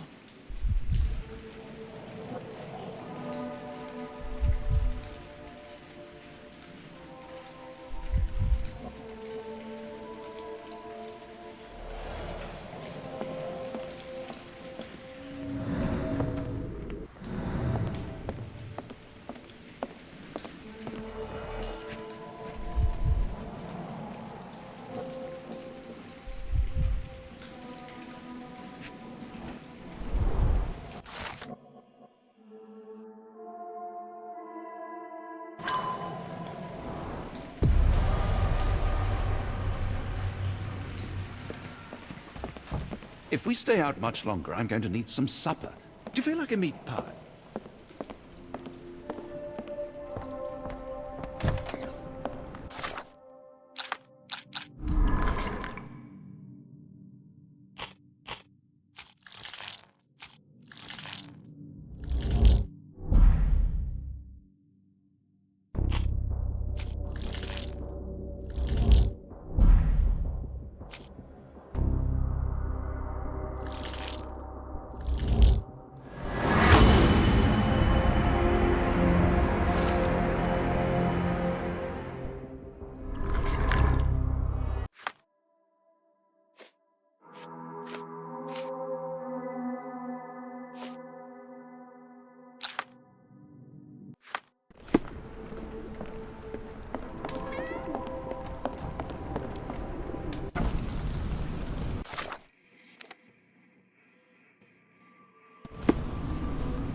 Really, Holmes, this ought to be beneath you.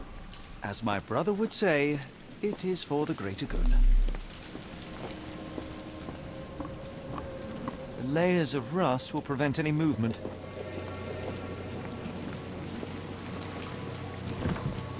This crank saw some use. This crank saw some use.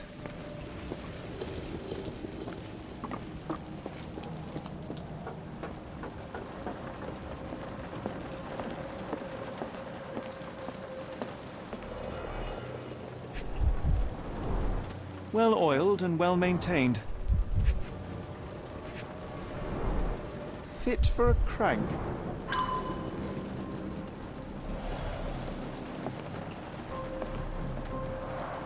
It's stuck. No one's used it in a very long time.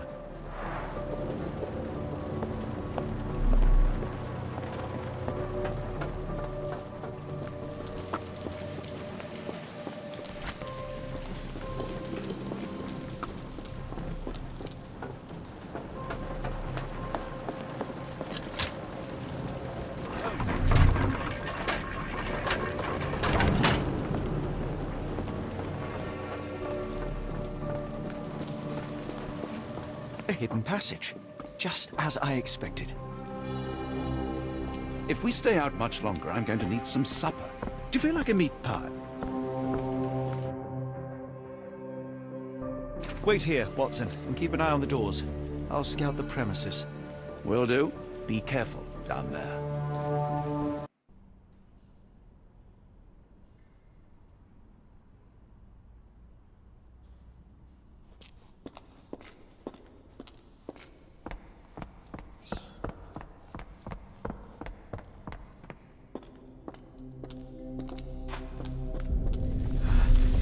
Wait, what's happening?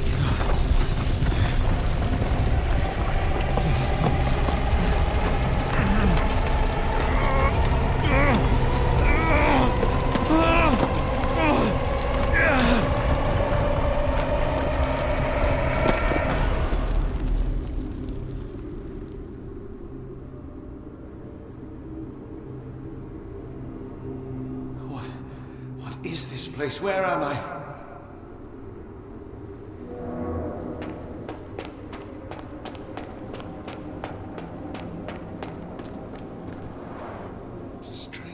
Cold.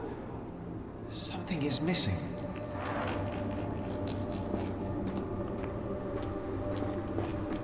This cannot have been under the port of London all along. Is it an illusion?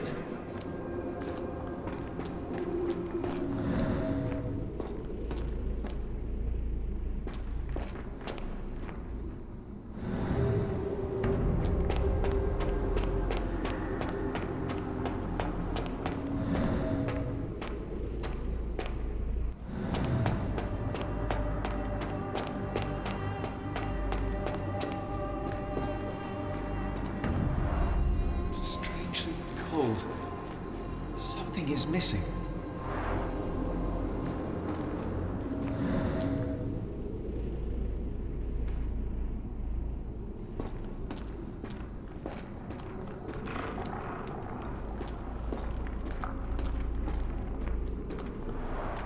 Strangely cold. Something is missing.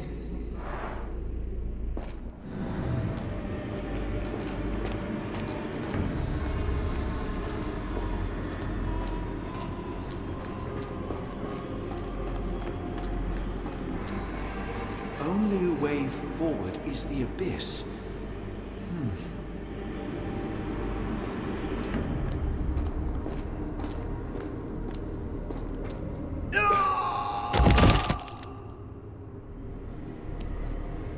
Phew, I didn't die. It is icy cold and pulsating.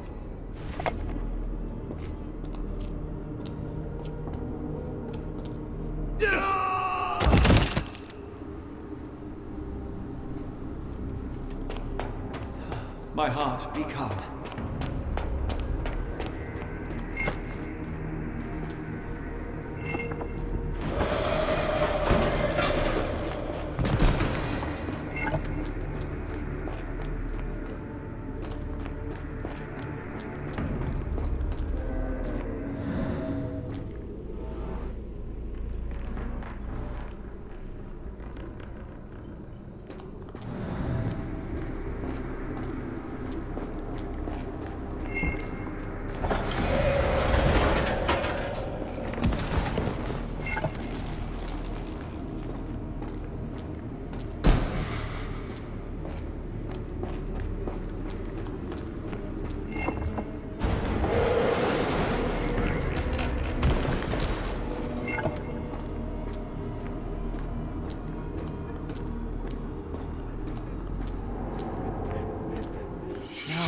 somewhere else. How? It's harder to breathe here. What is that?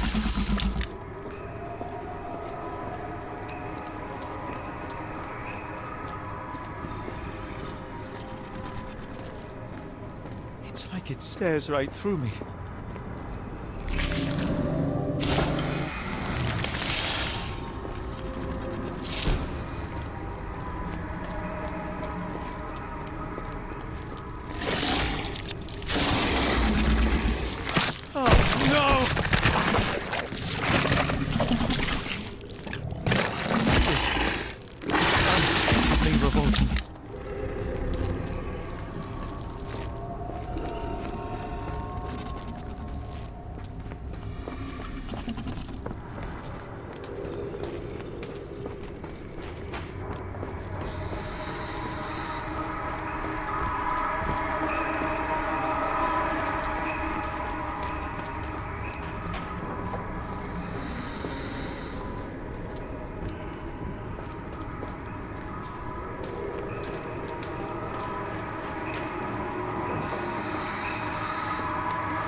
like it stares right through me.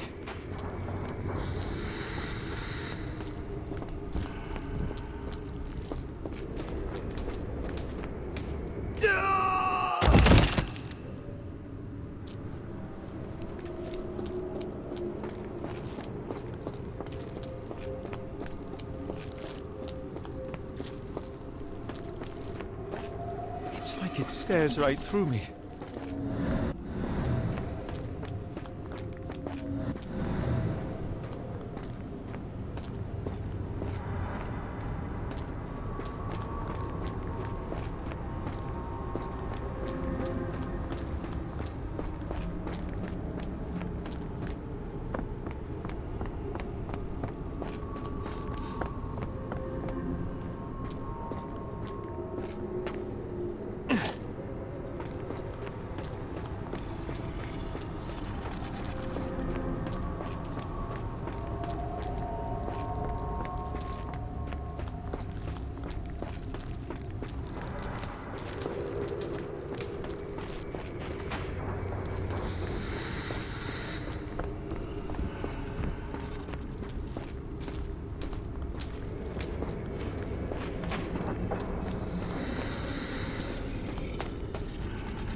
It's like it stares right through me.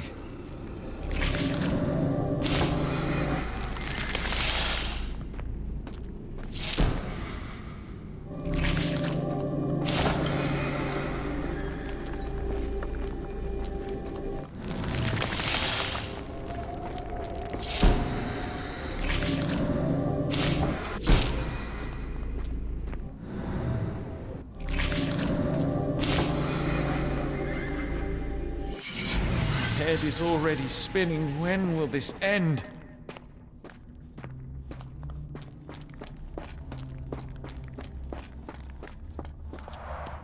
There are 2 recesses.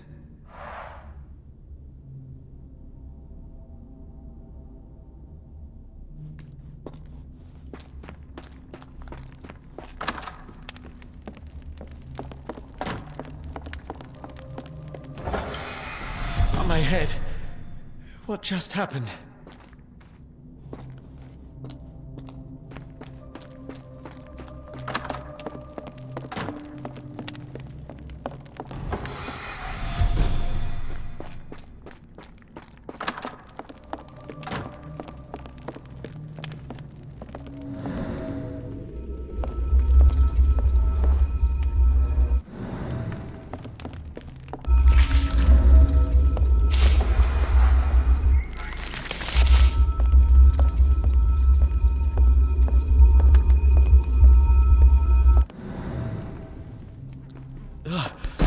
The stench.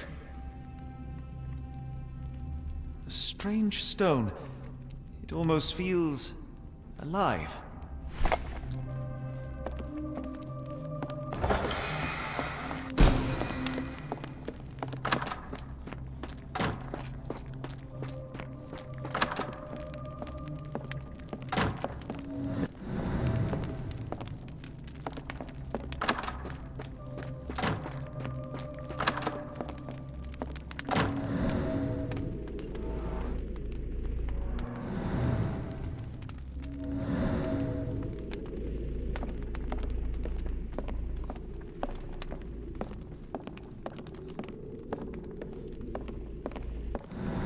Oh, that is truly revolting.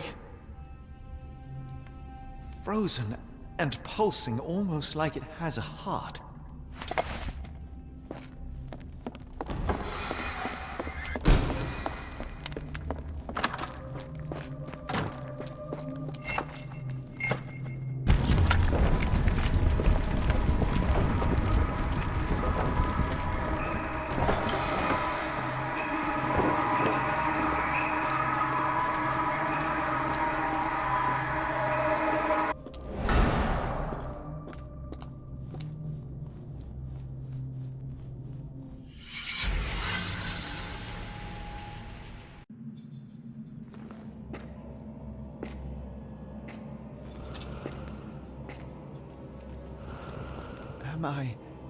Did I get out?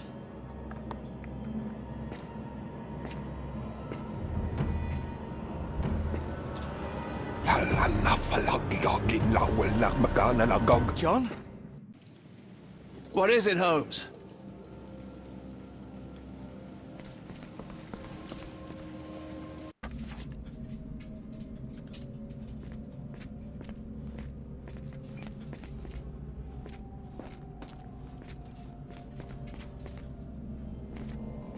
Watson!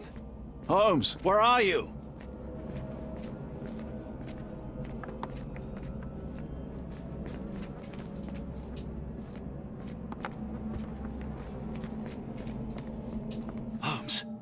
Holmes, are you all right? Fine. Watson, I'm fine, thank you for asking. Fine? By Jove, you should have heard the way you called out my name. It was just a game of shadows.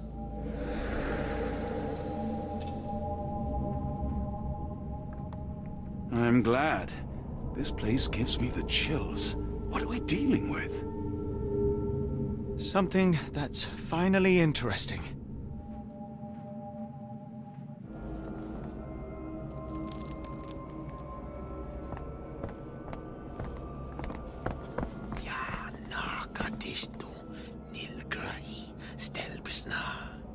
Did you hear that, Watson? I hear you.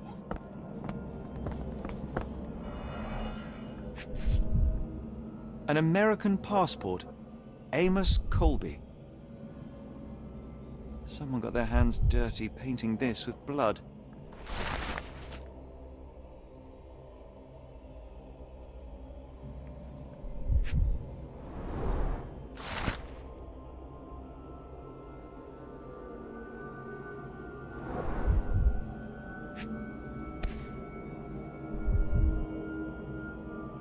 Old bloodstains.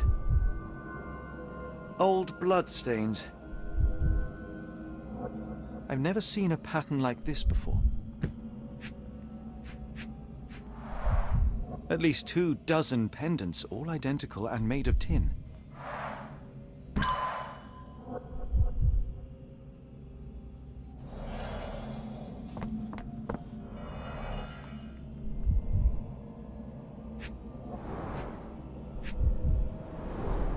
It seems made for simple experiments. I wager they could not afford a better set.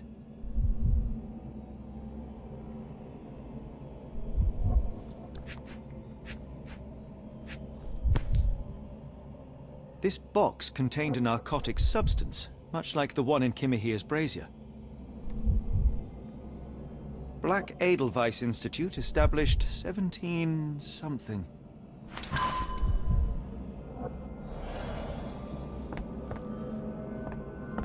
I hope we are close to finding our answers. This place is unsettling.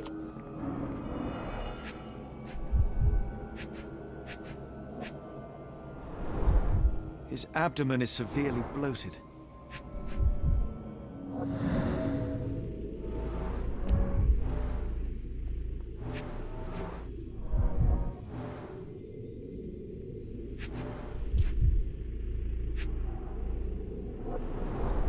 Cyanosis of the lips, marks on the neck. This man was strangled.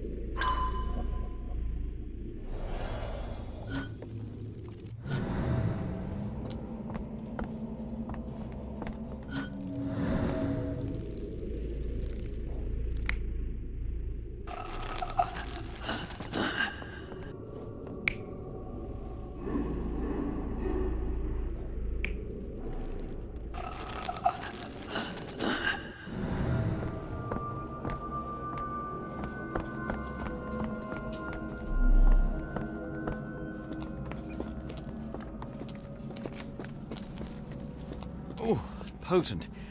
This sensor has more narcotic residues.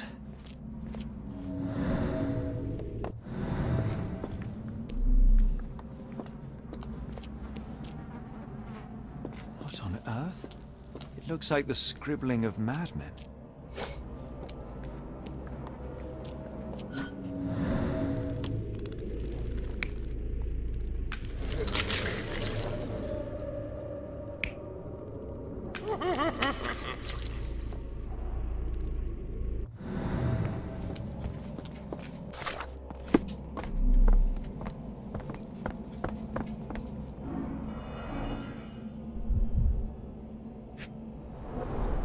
These clothes were crudely cut off someone. An American, judging by the style.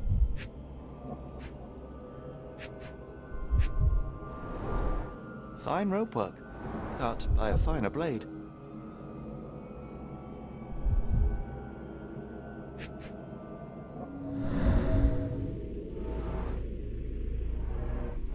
Someone used mud to draw a cross in a rectangle. Why?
Kianak, Flegethor, Lebumna, Siaha, Inguft.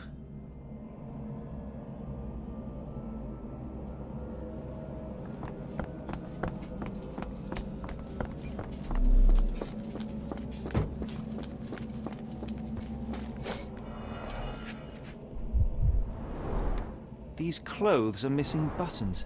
They were forcefully removed. Dumpra, a staple of lecturemen's attire in Nepal, gathered from dozens of people at the very least.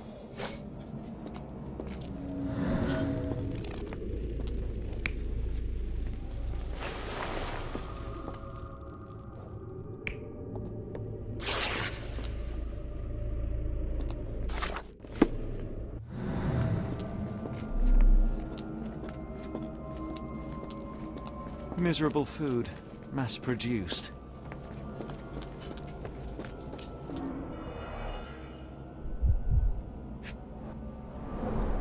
A small bloodstain, but not serious.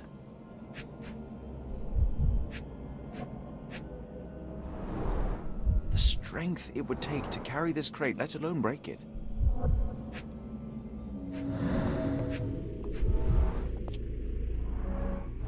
Deep scratches left in a frenzy.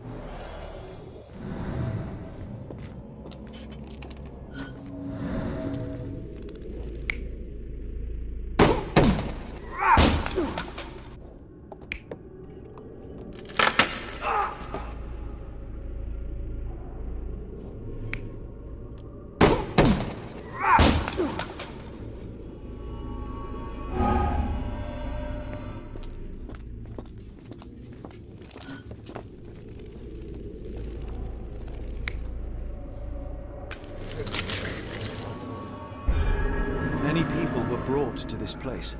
Their abductors stripped off their clothes and discarded them in a pile. The prisoners were kept in a soporific trance by the use of narcotics.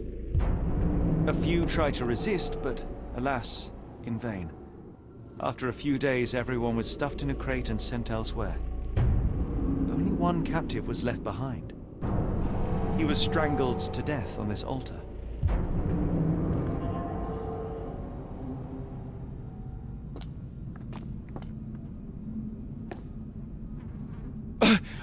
What the hell is happening, Holmes? Calm yourself.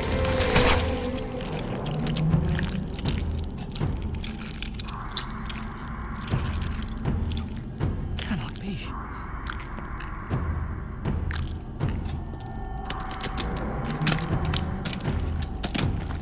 What is it? Oh my God.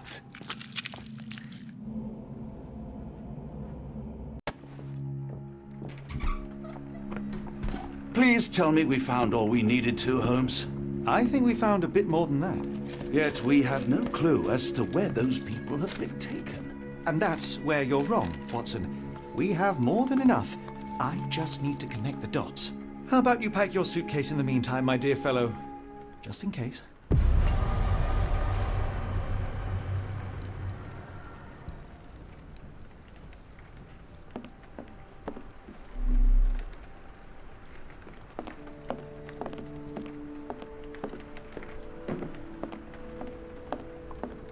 It's hard to know how much to pack. I might bring a spare notebook just in case.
Dr. Watson, how does a trip to Switzerland sound to you?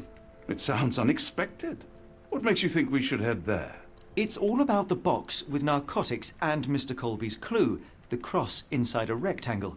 Put two and two together, add a dash of research, and what do you get? The Black Edelweiss Institute in Interlaken, Switzerland. If we hurry, we can still catch tonight's train.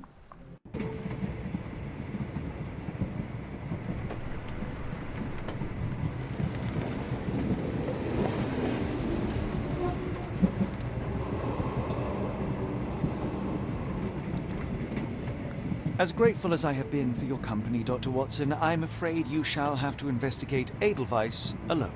Hello? Mr. Holmes, I fear you overestimate my abilities. Nonsense. You are a military man, a bastion of British courage. I'm no such thing. As a doctor, I avoided most combat, save for one dreadful day.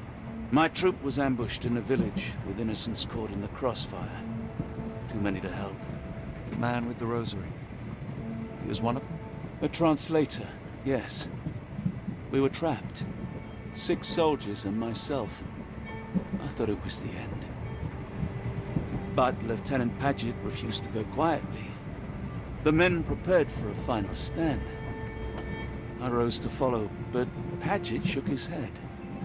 He told me to run. That I had other men to save. They charged, and I fled through the rear. So you see, Mr. Holmes, I am a coward. The logic seems inescapable. Yes. You, a surgeon by trade, would have been perfectly useless in that conflict. What? Oh. And how many men have you helped since? Ailments eased, troubles tended? No more than a handful. Truth be told, I've become somewhat of a recluse. How many people could you help with 30 years ahead of you? Dozens? Hundreds? Hatchet was correct. You can cease your self-recrimination. Holmes, I don't know what to say. I would start with, I am Dr. John Watson, may I look around?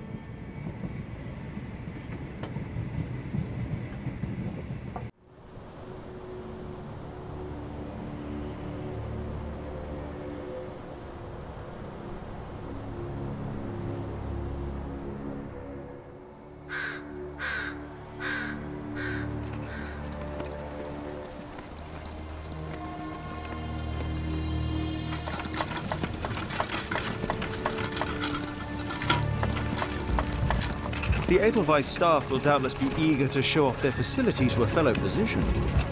I have already taken the liberty of sending a letter on your behalf to request a visit. And what of you? I shall be pursuing other avenues. Should you see anything troublesome or improper, simply notify the local authorities. Otherwise, try a little analysis yourself. You know my methods. Apply them.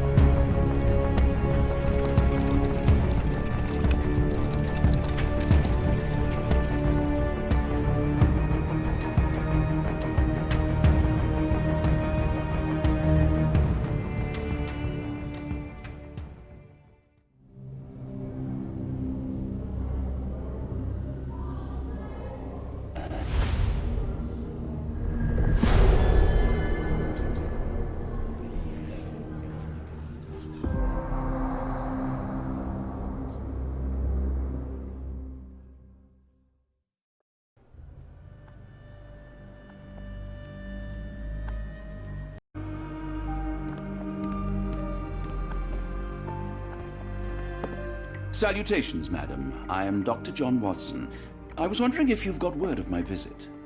Yeah, Dr. Watson. We received your letter on the matter. Would it be to see Professor Gygax?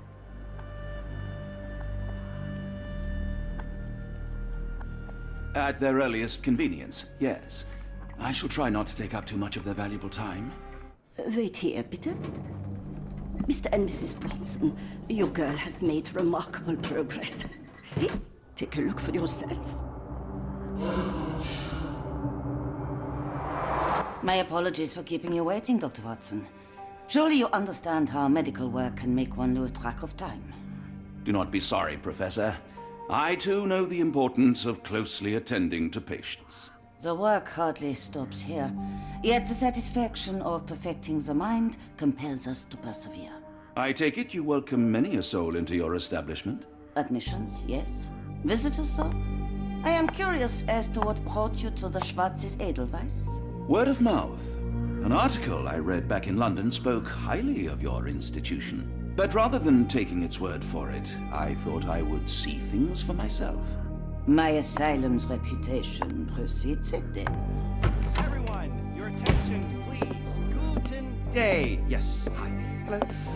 The name's Amos Colby, Northwood Detective Agency, Boston. I got questions that need answers. Who's in charge here? What seems to be the matter, Dr. Watson? You can tell me. By Jove, it cannot be him.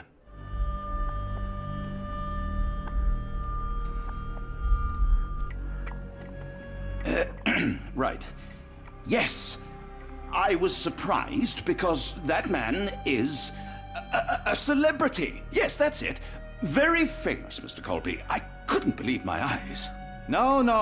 In my line of work, it can't wait. The longer it takes If me you to wish get to the recuperate, truth, the Dr. more Watson, lives you are may placed avail in yourself harm's of the way. guest room. But I have so much more to discuss. Nurse, if you'd be so kind as to escort Dr. Watson to the guest room. Herr Colby, from Northwood Agency. How unexpected. I am Professor Gygax. I would be happy to answer your questions in the examination room. Look, Professor, unless you got any clues as to the whereabouts of...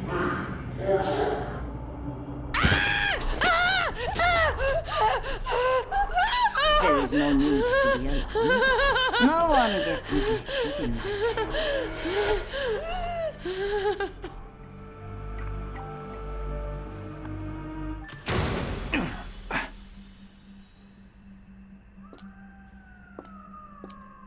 Now, let's not resort to brute force. Do not worry, Herr Colby. My methods are rather more delicate.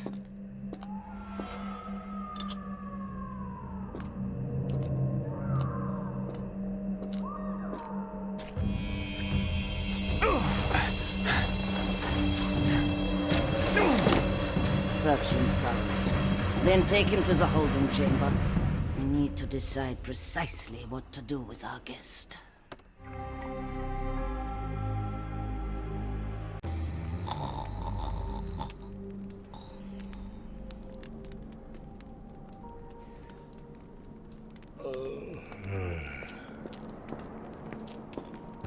The unmistakable scent of alcoholism. Did you walk through their doors as I did, or did they collect you off the streets?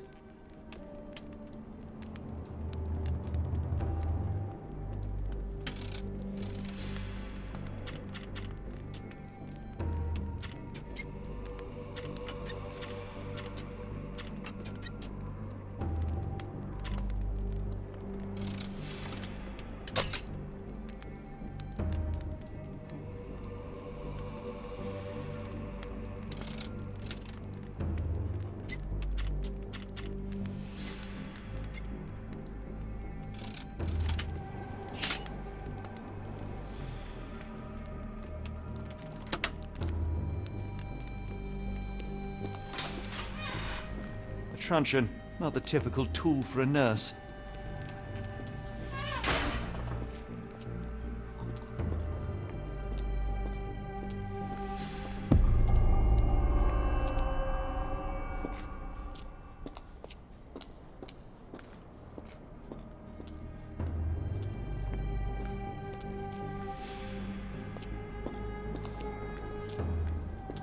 You there! I command you to free me at once! I'm not sure that's a great idea at the moment. How dare you deny me? I must have my revenge against the lickspittles upstairs. Fortunately for you, I'm here to stop the very same people. You are? Indeed. But first, I must discover all I can about this institution. Tell me, have you witnessed the arrival of any foreign patients? Tell me? The gall, the impertinence to bark such orders. Please, we don't have time for this. Do you know with whom you speak? I am the great Napoleon.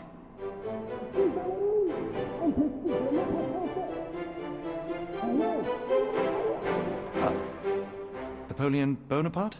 The one and only. Emperor of the French, first consul of the Republic, leader of La Grande Armée. Once I am free and have exacted my revenge against the guards who ridicule me, I shall rest happy in the arms of my beloved Josephine. Right. Well, I will leave you to your scheming, Emperor.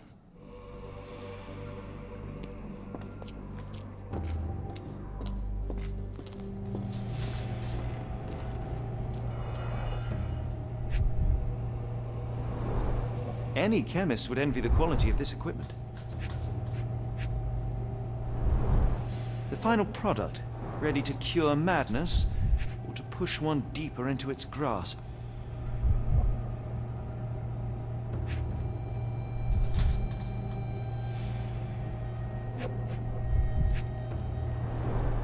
Raw materials used to formulate medicine.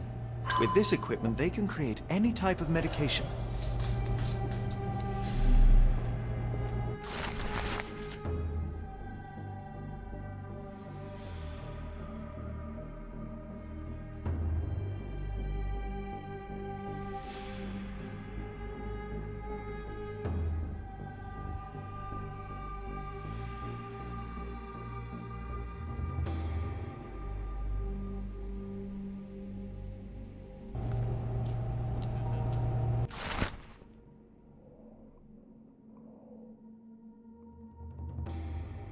Sounds sinister, even for a place like this. I wonder if there are more frogs in the pond.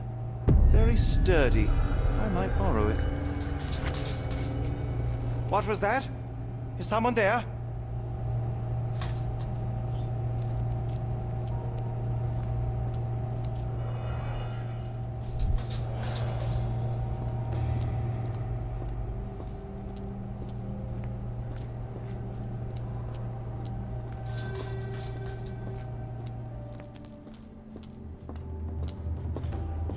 My heart is pierced by Cupid. I disdain all glittering gold.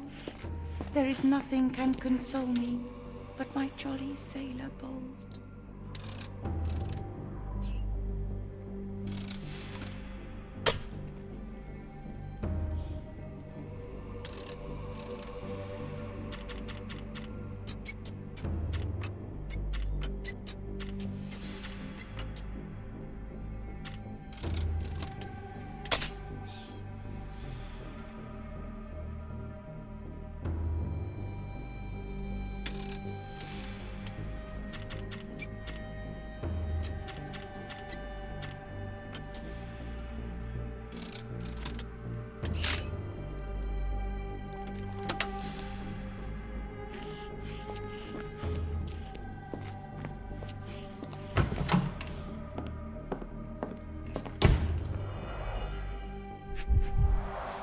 A certificate of appreciation from the municipal councillor to Professor Becker for contributions to the development of medicine in Interlaken.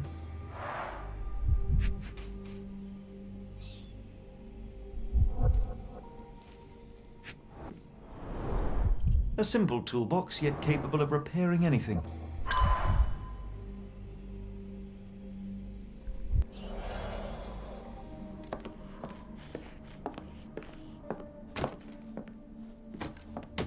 R.G. Hill, Dr. Connolly, it appears that all the psychiatric classics were banished here.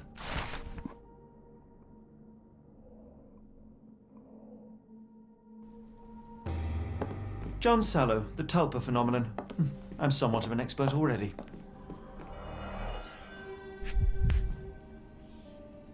This photo was damaged, seemingly by oil. I can make out the names listed here. Cooking grease. Is this the kitchen dumbwaiter?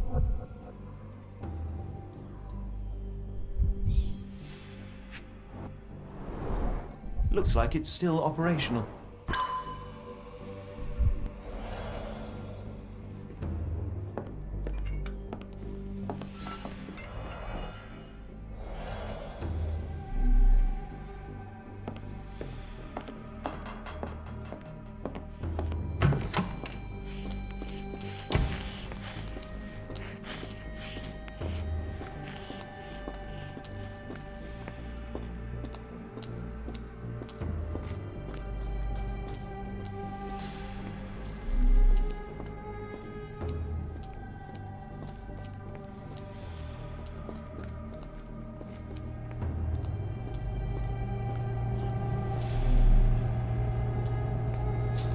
I'm sure I heard something. Who's there? Show yourself.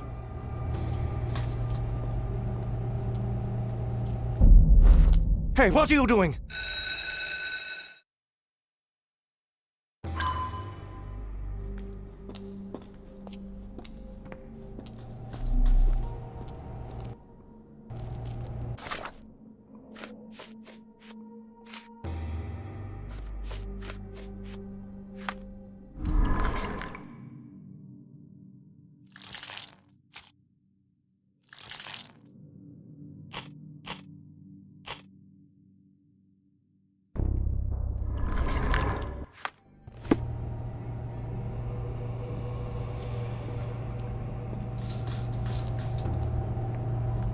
I'm sure I heard something. Who's there? Show yourself.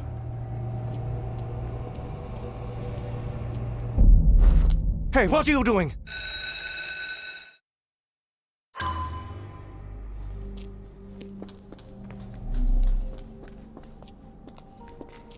I command you to let me out!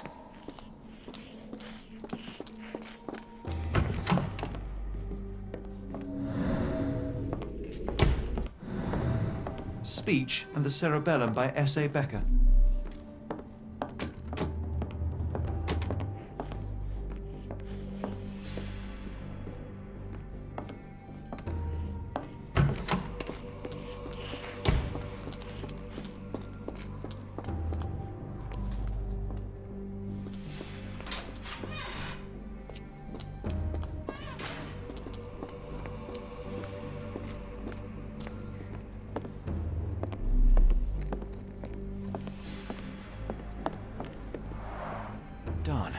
No way I can get past him without being noticed.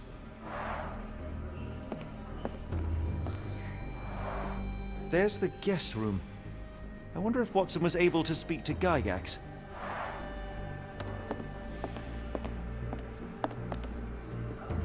Locked. I suppose the reception will be guarded anyway.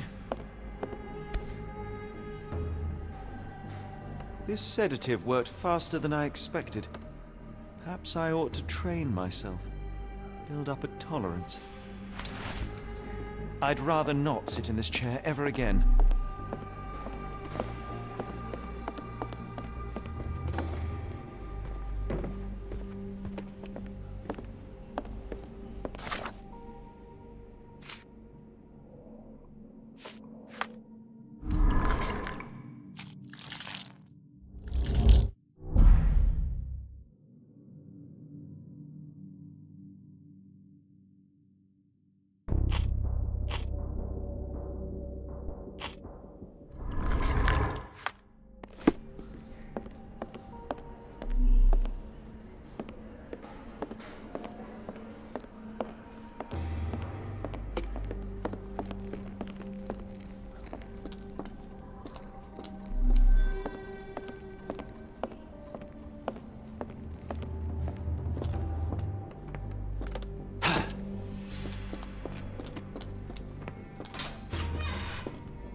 Truncheon, not the typical tool for a nurse.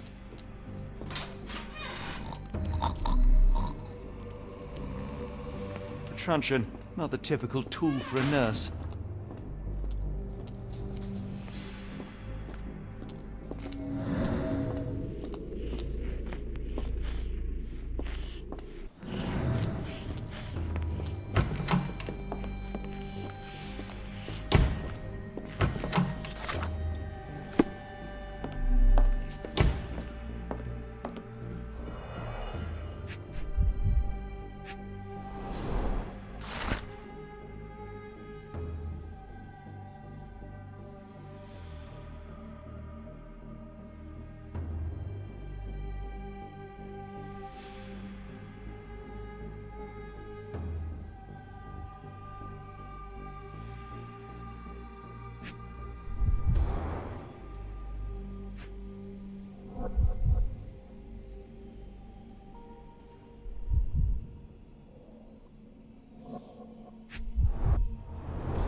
Tubes of varying diameters.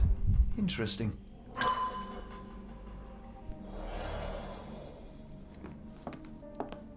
R.G. Hill, Dr. Connolly.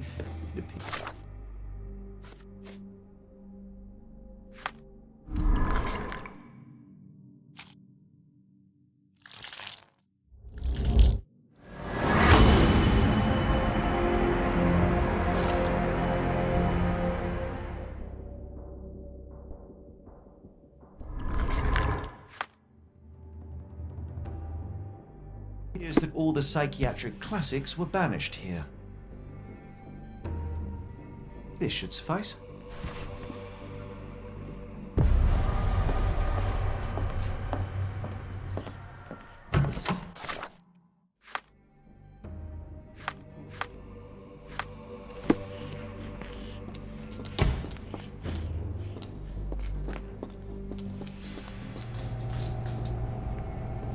I'm sure I heard something.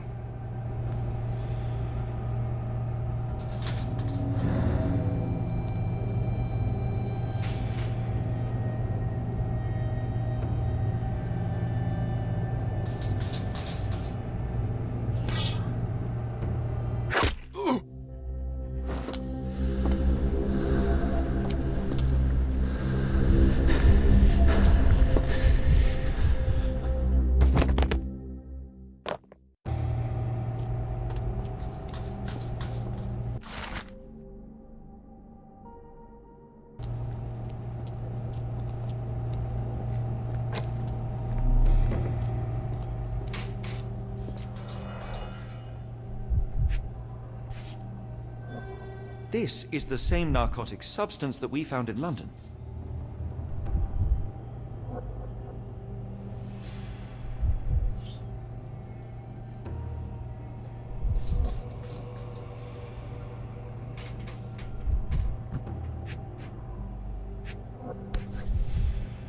This is the same narcotic substance that we found in London.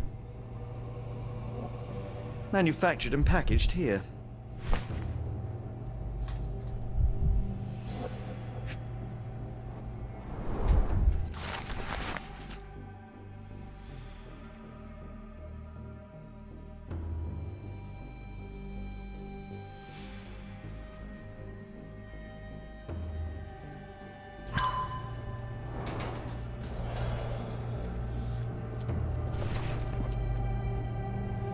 This should be enough to avoid unwanted attention, at least from a distance.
Go away, or I will tear your lips from your skull with my fingernails! Miss, I'll gouge your eyes out and cut off your hands, just like you did to Heidi.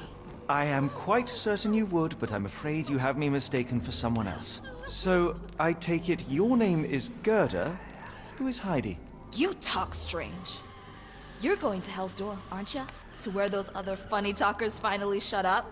Hell's Door? To what do you refer? Only Heidi had answers.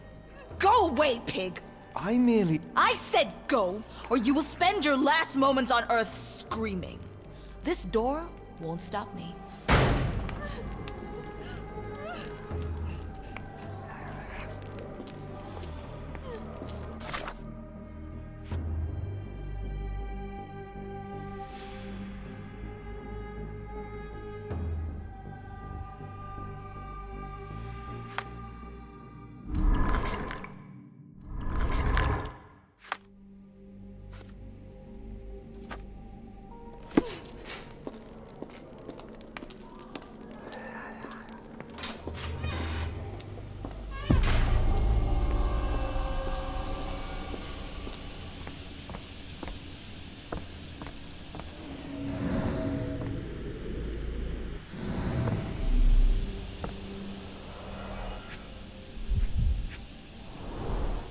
Fabric burnt in the furnace.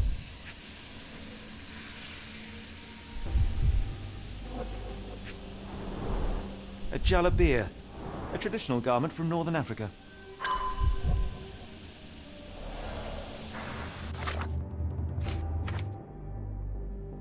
The garments of several dozen people at least.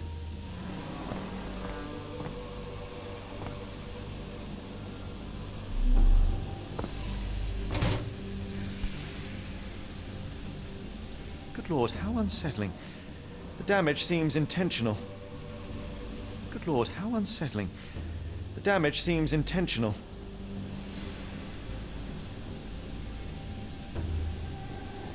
So you're Heidi. I didn't realize I was on Haunted Doll Watch.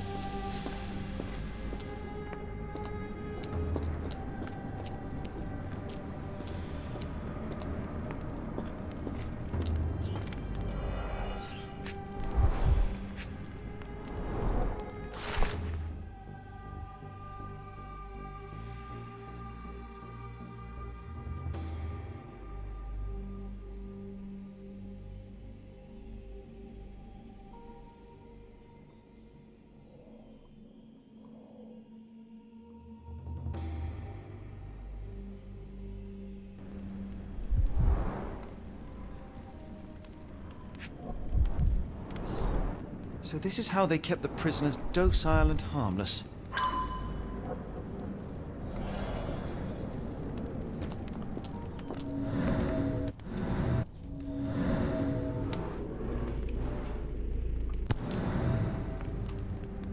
An Orthodox reliquary commonly found in Eastern Europe, now in a cell halfway up the Alps.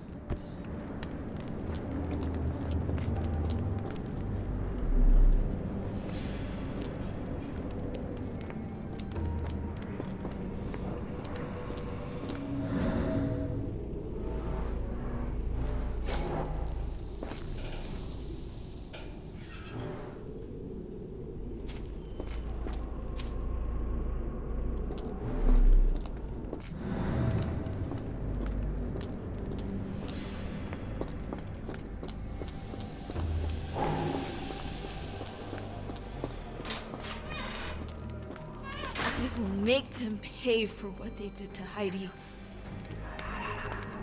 I believe I have found your friend. Heidi! Oh, poor girl. What did they do to you? Shh. It's all right now. Everything will be all right. Please, Gerda, now I have found Heidi, I need some help from you in return. Shh, Heidi. We should thank the man, don't you think?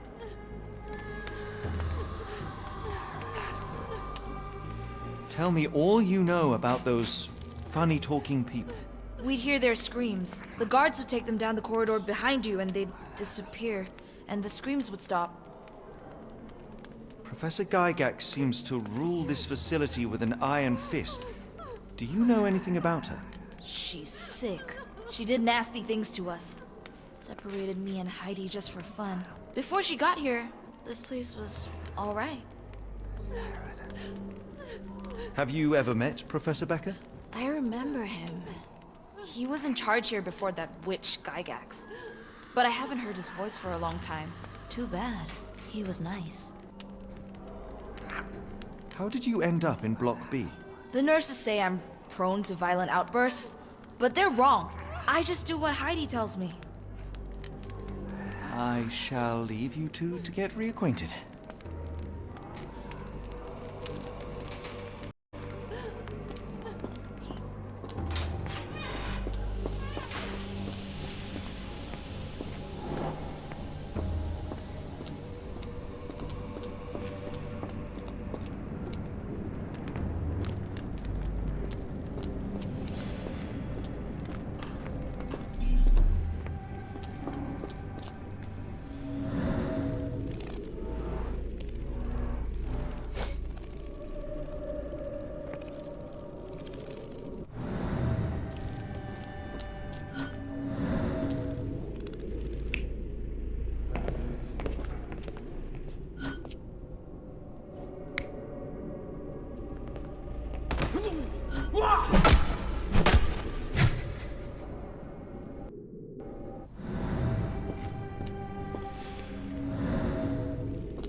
This stretcher was disinfected frequently.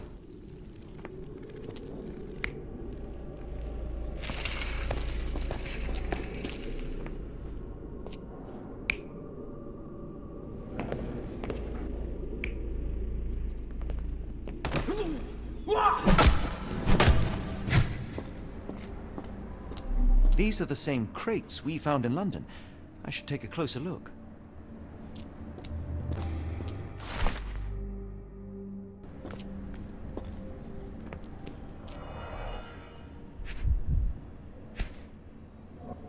This is the same design as the one from London. The kidnappers even provided airflow. How generous. I doubt that one could survive such a journey with this little water.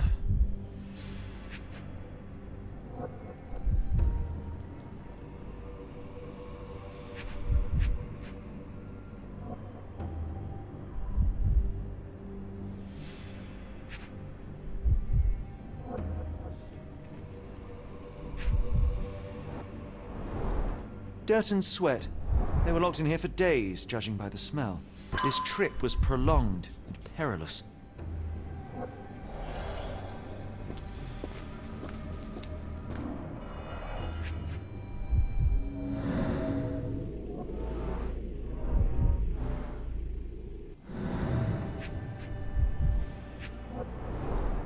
Substantial blood loss.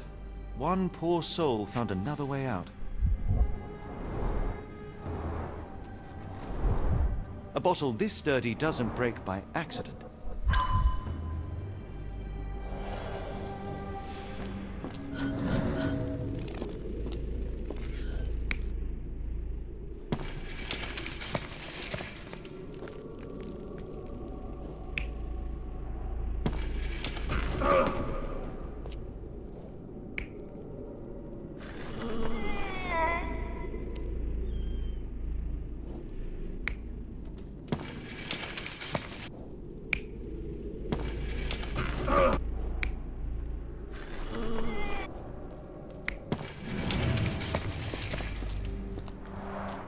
The stamp on this crate confirms it came from America. That's quite a distance to travel.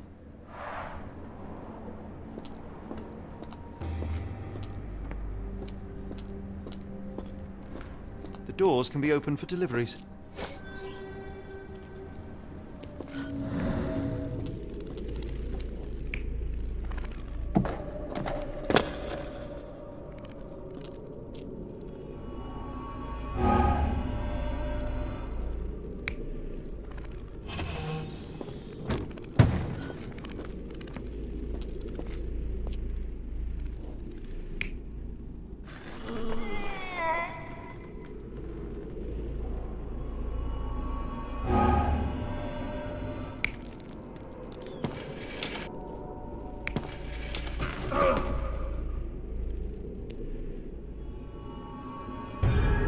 Carriages were backed through these doors, and they began to unload their cargo in secret. Next, the crates were opened, freeing their passengers. Not everyone survived the journey. The dirty, exhausted, and dehydrated prisoners were then herded into cells. But all the cells are now empty, and I have not located a morgue. Time to find Hell's Door.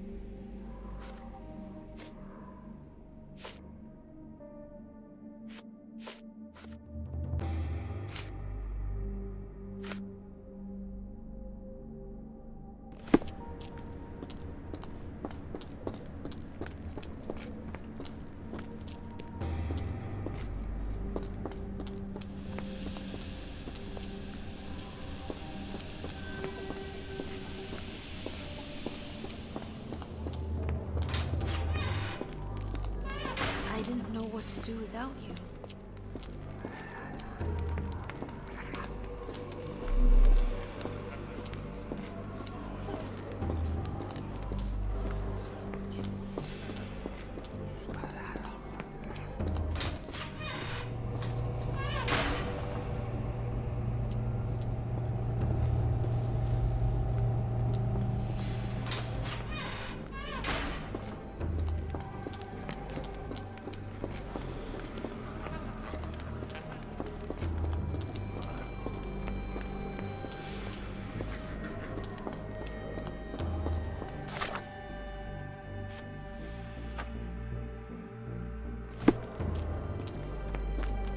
It's okay.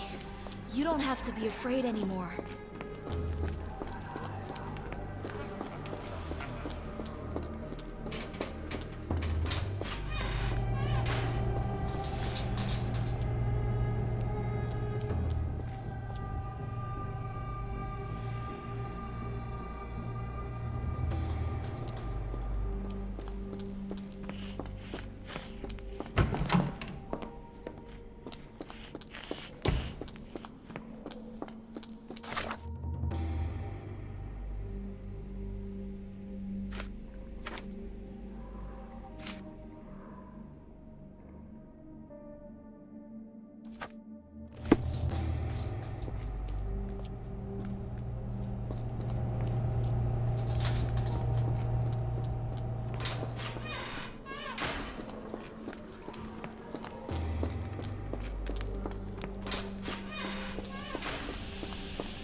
scratches.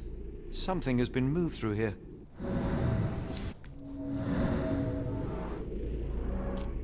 This seems to be a locking mechanism. The whole thing must be a door.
Darn. No way I can get past him without being noticed.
My comrades in Paris shall hear about this.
The stamp on this crate confirms it came from America.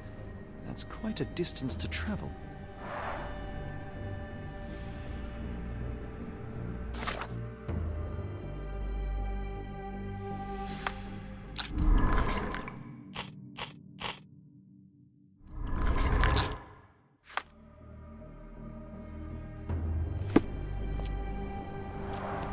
The stamp on this crate confirms it came from America. That's quite a distance to travel.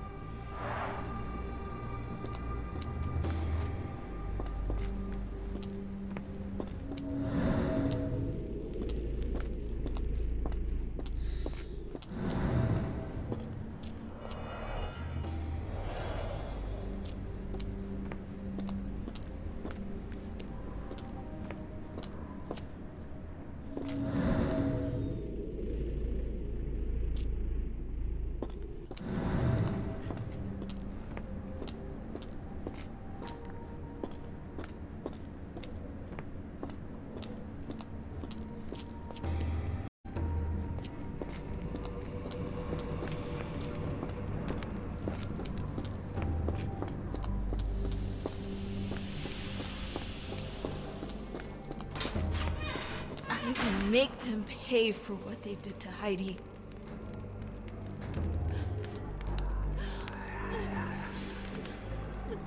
I found Hell's Door, the one that made the foreigners silent, remember? How do I open it? Gerda, please, I cannot get inside. You have to tell me how to open it. How can you speak to me like nothing's wrong? Can't you hear Heidi crying? Look at her! Look! She's suffering. I can't even hear my thoughts over her screams. Poor Heidi. We will fix you. I promise. We will fix you. Leave it with me, Gerda.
Don't you look down on me. Open the door.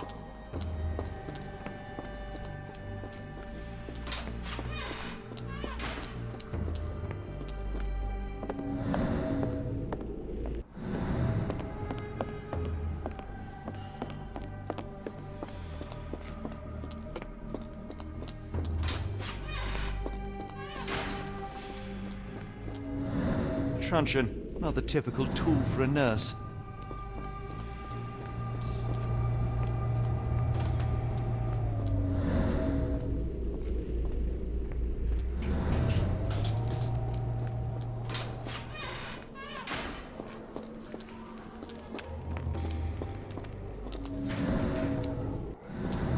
You're going to be good as new.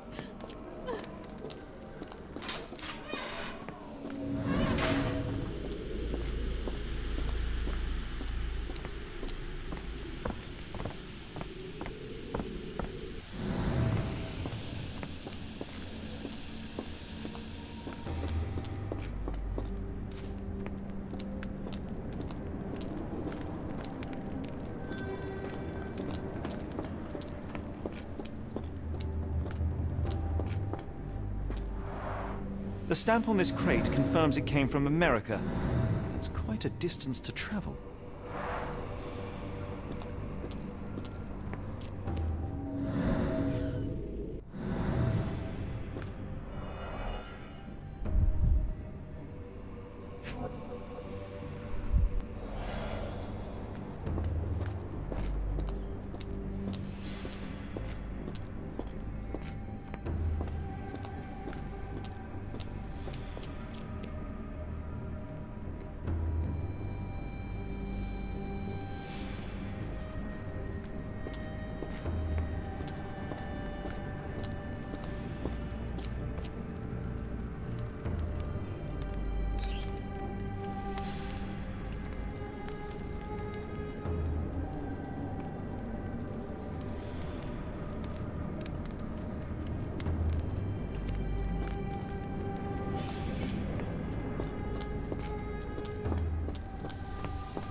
Will this help fix your friend?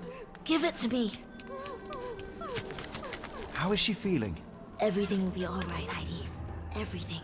Goethe, I have a couple of questions. Yes, Shut your dirty little mouth, Gerda. You've said enough already. She won't speak no more. Now it's only Heidi. You helped me, and I didn't cut out your eyes. So we're even. Now go!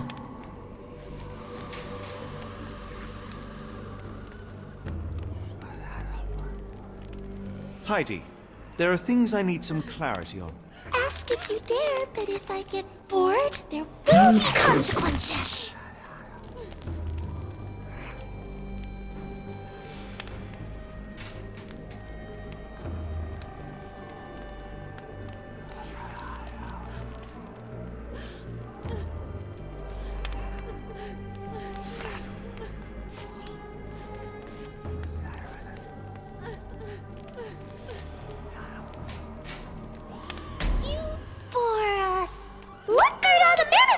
The professor will treat him like she treated us! Heidi, there are things I need some clarity on. Ask if you dare, but if I get bored, there will be consequences.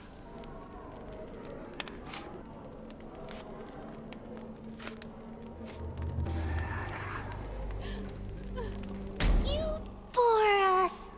Look, Gerda, the man is insane! The professor would treat him like she treated us!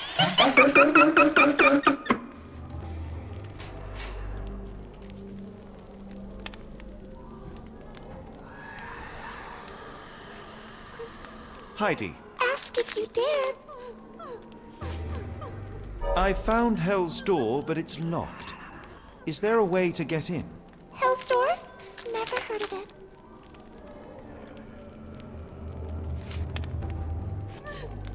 That's not true. You, Gerda, told me that Hell's Door makes people silent forever. And you believe that snotty little girl? I'll personally ensure that she never dares to speak again!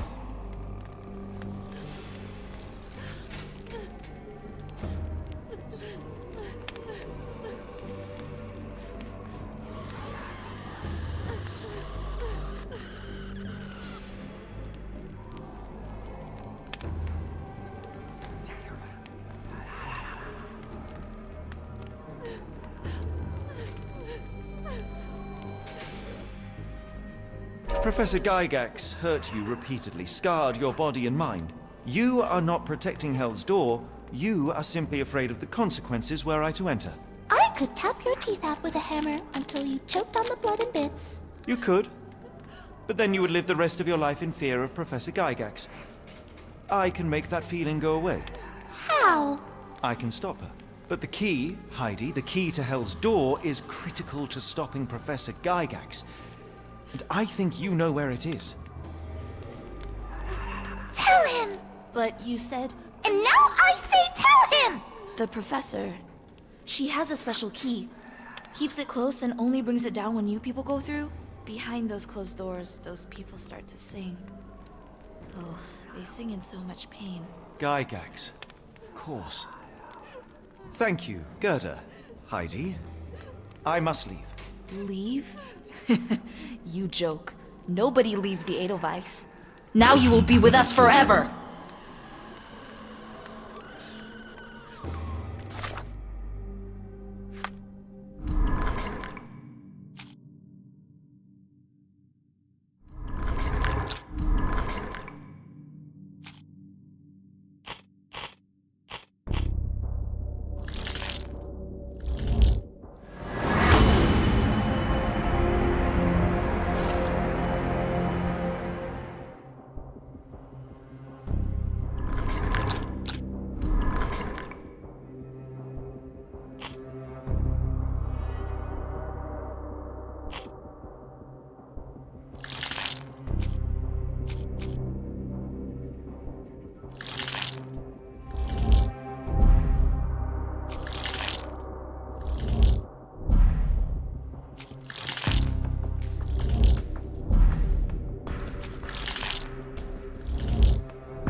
at last. You came to your senses. My humble apologies, Emperor. Spare me your groveling, Englishman. Of course, you are right as ever, for you see, time is of the essence. The Royalists have risen again, and your darling Josephine needs you. Paris needs you. Mon amour. But the guards upstairs in reception stand in your way. Ha! They will pose no problem for the likes of me. Merci, Englishman. When I return to Les Tuileries, I shall make you a general. Oh, you are too kind, Emperor. Now go. Your freedom awaits. I am coming, Josephine. Josephine, me voilà. Catch him!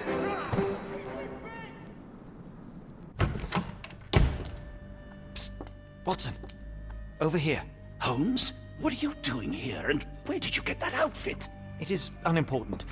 I require your assistance.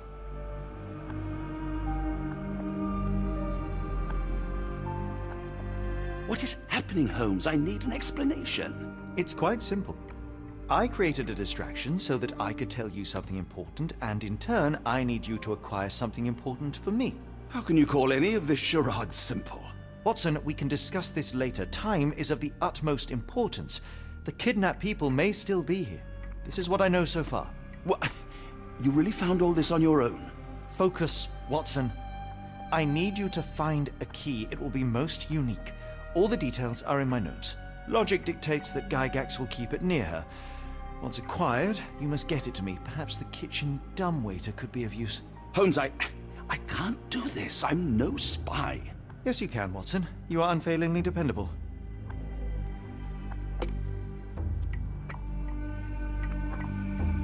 Dr. Watson, visitors are not permitted back here. I'm terribly sorry, Mr. Kuntz. After the war, my nerves, I fled all that commotion. It is nothing. A patient attempted to escape. He will not get far. Now, if you would like to follow me.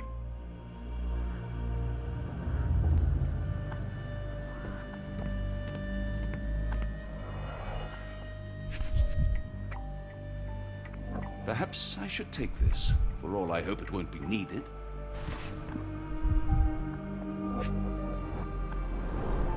Did a child make these?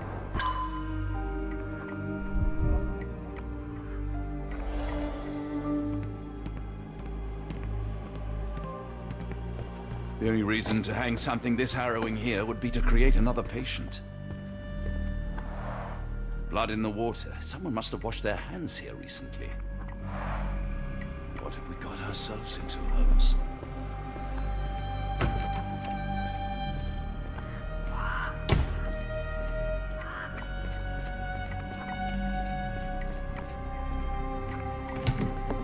Ah, Dr. Watson. Just the man I wanted to see. Professor, I'm surprised you're not trying to catch that escapee. Please, my time is far too valuable. I hope Nurse Kuntz has been taking good care of you. He has certainly kept me out of trouble. Professor, it is time for your appointment with your next patient, Mr. Wolf. Herr Wolf can wait until tomorrow. I wish to speak with Dr. Watson. As you wish. You still see patients yourself, even as the director of this entire facility? Only the important ones. And yet I rarely get to pick the brain of a man like yourself. I think it is time we got to know each other, no? I'm afraid there's not much to know. I'm just an average chap living a rather prosaic life these days. Dr. Watson, those of us who pursue knowledge are anything but average. Now, who are you?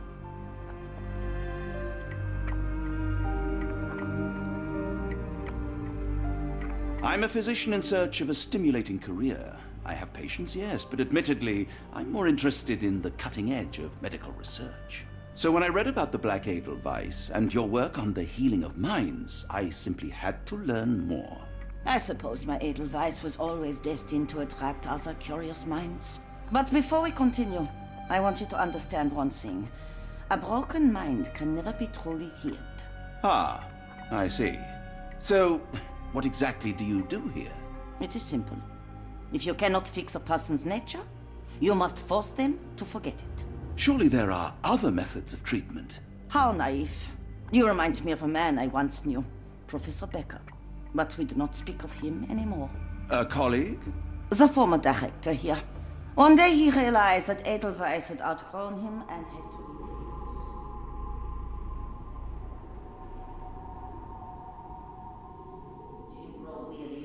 already, Doctor? How rude of me. I was absorbing your wise words, Professor, and must have got distracted. Was my conversation boring you? No, not at all. I merely... No, I understand full well. You're not seeking conversation. What do you mean? It is obvious. Your mind craves truth, but not in this form. You must witness a practical demonstration if you are to learn. I'm certainly intrigued. Would that be possible? Of course. I propose a journey between the jury of the human brain.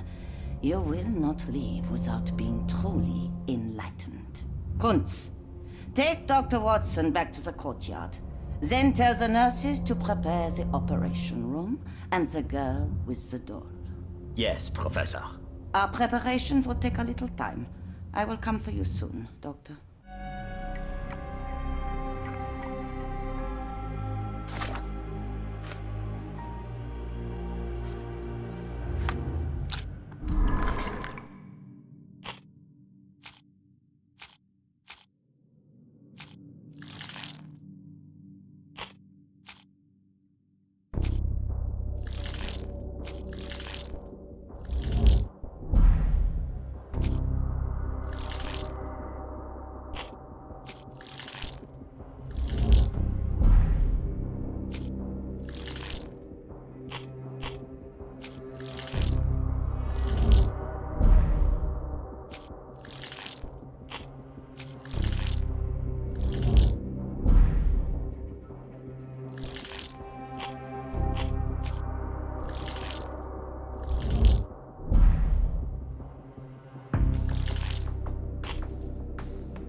I hope everything is to your liking, Dr. Watson.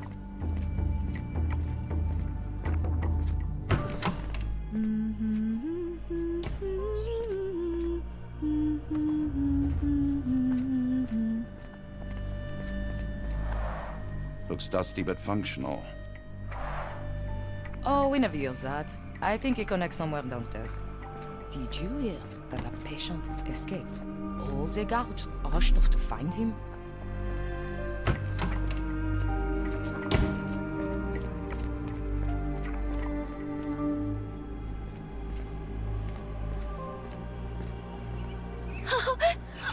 I want them to fly! Give it to me. No, I don't want to. Why not? A visitor? No, you shouldn't have come here. Miss? Too bad my parents had to leave so soon. I haven't seen them for months. When people shout, all I want to do is find a dark corner and hide. I can't bear it. I hear them scratching. Don't you hear it?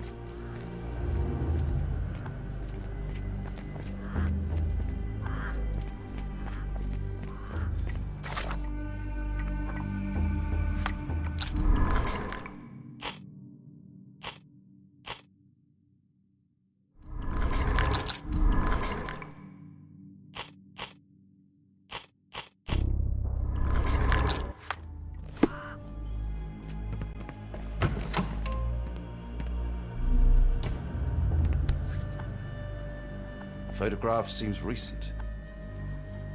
A commemorative photo album. Been a while since I've been in one of these.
hope you're finding your room comfortable, Dr. Watson.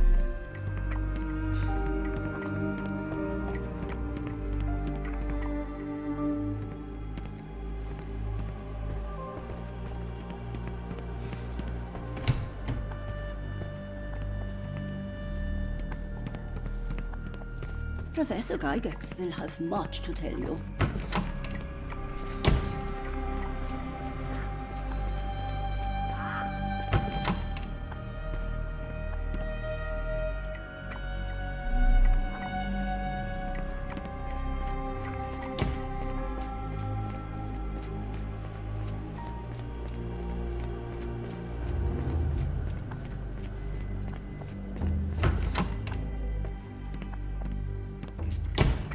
You are Mr. Wolf, am I right? Oh, hello. Who might you be? My name is Dr. John Watson. I wanted to talk with you, if you didn't mind. Ah, Doctor. I don't suppose you could help. I seem to have forgotten where I am. We're in the Black Edelweiss, Mr. Wolf.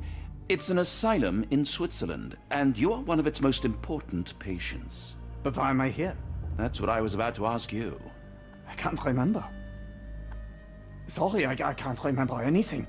It's all right, you don't need to push. Try to relax. Let the thoughts come and go. Now, what comes to mind? Mr. Wolf? Oh, hello. Who might you be? We just went over this. I'm sorry, but I don't think we've met. We were just discussing this facility, the Black Edelweiss Asylum, and why you are here. That name does sound familiar. Holmes, the things I do for you. Excuse me, who are you? And who's this Holmes fellow? I am Dr. Watson, and Holmes is, well, you could call him my imaginary friend. That's just a little joke, don't mind me. But why am I here, Doctor? Am I sick? I'm sure I can take a look.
Dear Lord, what did Gygax do to you? Excuse me? Who are you? Oh, never mind.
Hello again.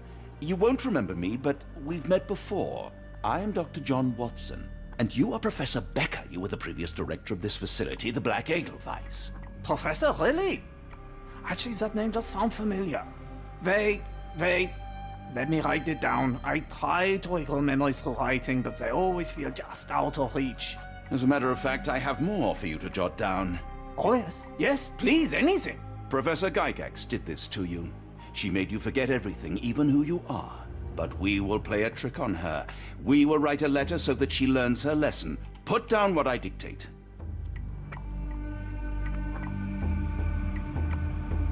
Dear Professor Gygax, I bitterly regret that I let my beautiful alpine flower fall under your influence. I see now that you never deserved to sit as the director of the Black Edelweiss.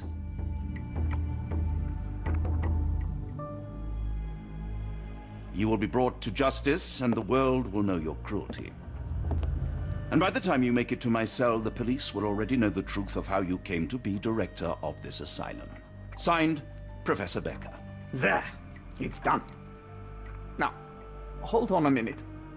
Who are you? My name is John Watson. I'm a doctor from London, a veteran of Afghanistan, and I wish to be a writer, though deep down I fear I lack the talent. And presently I'm risking my life to help my brilliant detective flatmate in the pursuit of a cult of kidnappers, even as I fear it may destroy him.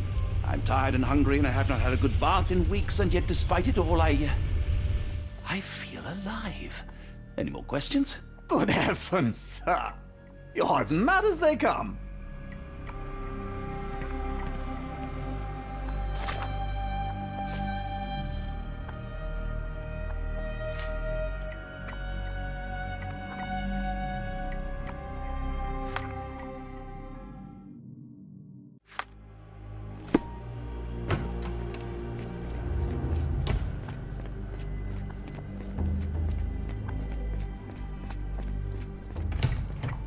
One of the patients asked me to deliver this note. It's for Professor Gygax. Thank you, Doctor. Leave it with me.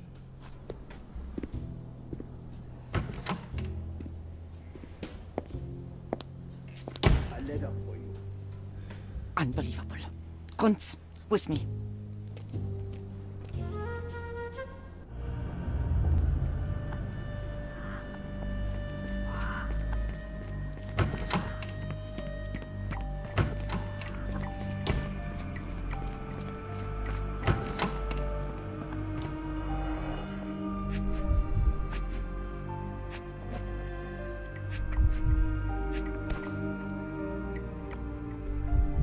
Close, but I don't think this is the key. This is too small to be what Holmes asked for.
An Edelweiss relief about 2 inches in diameter.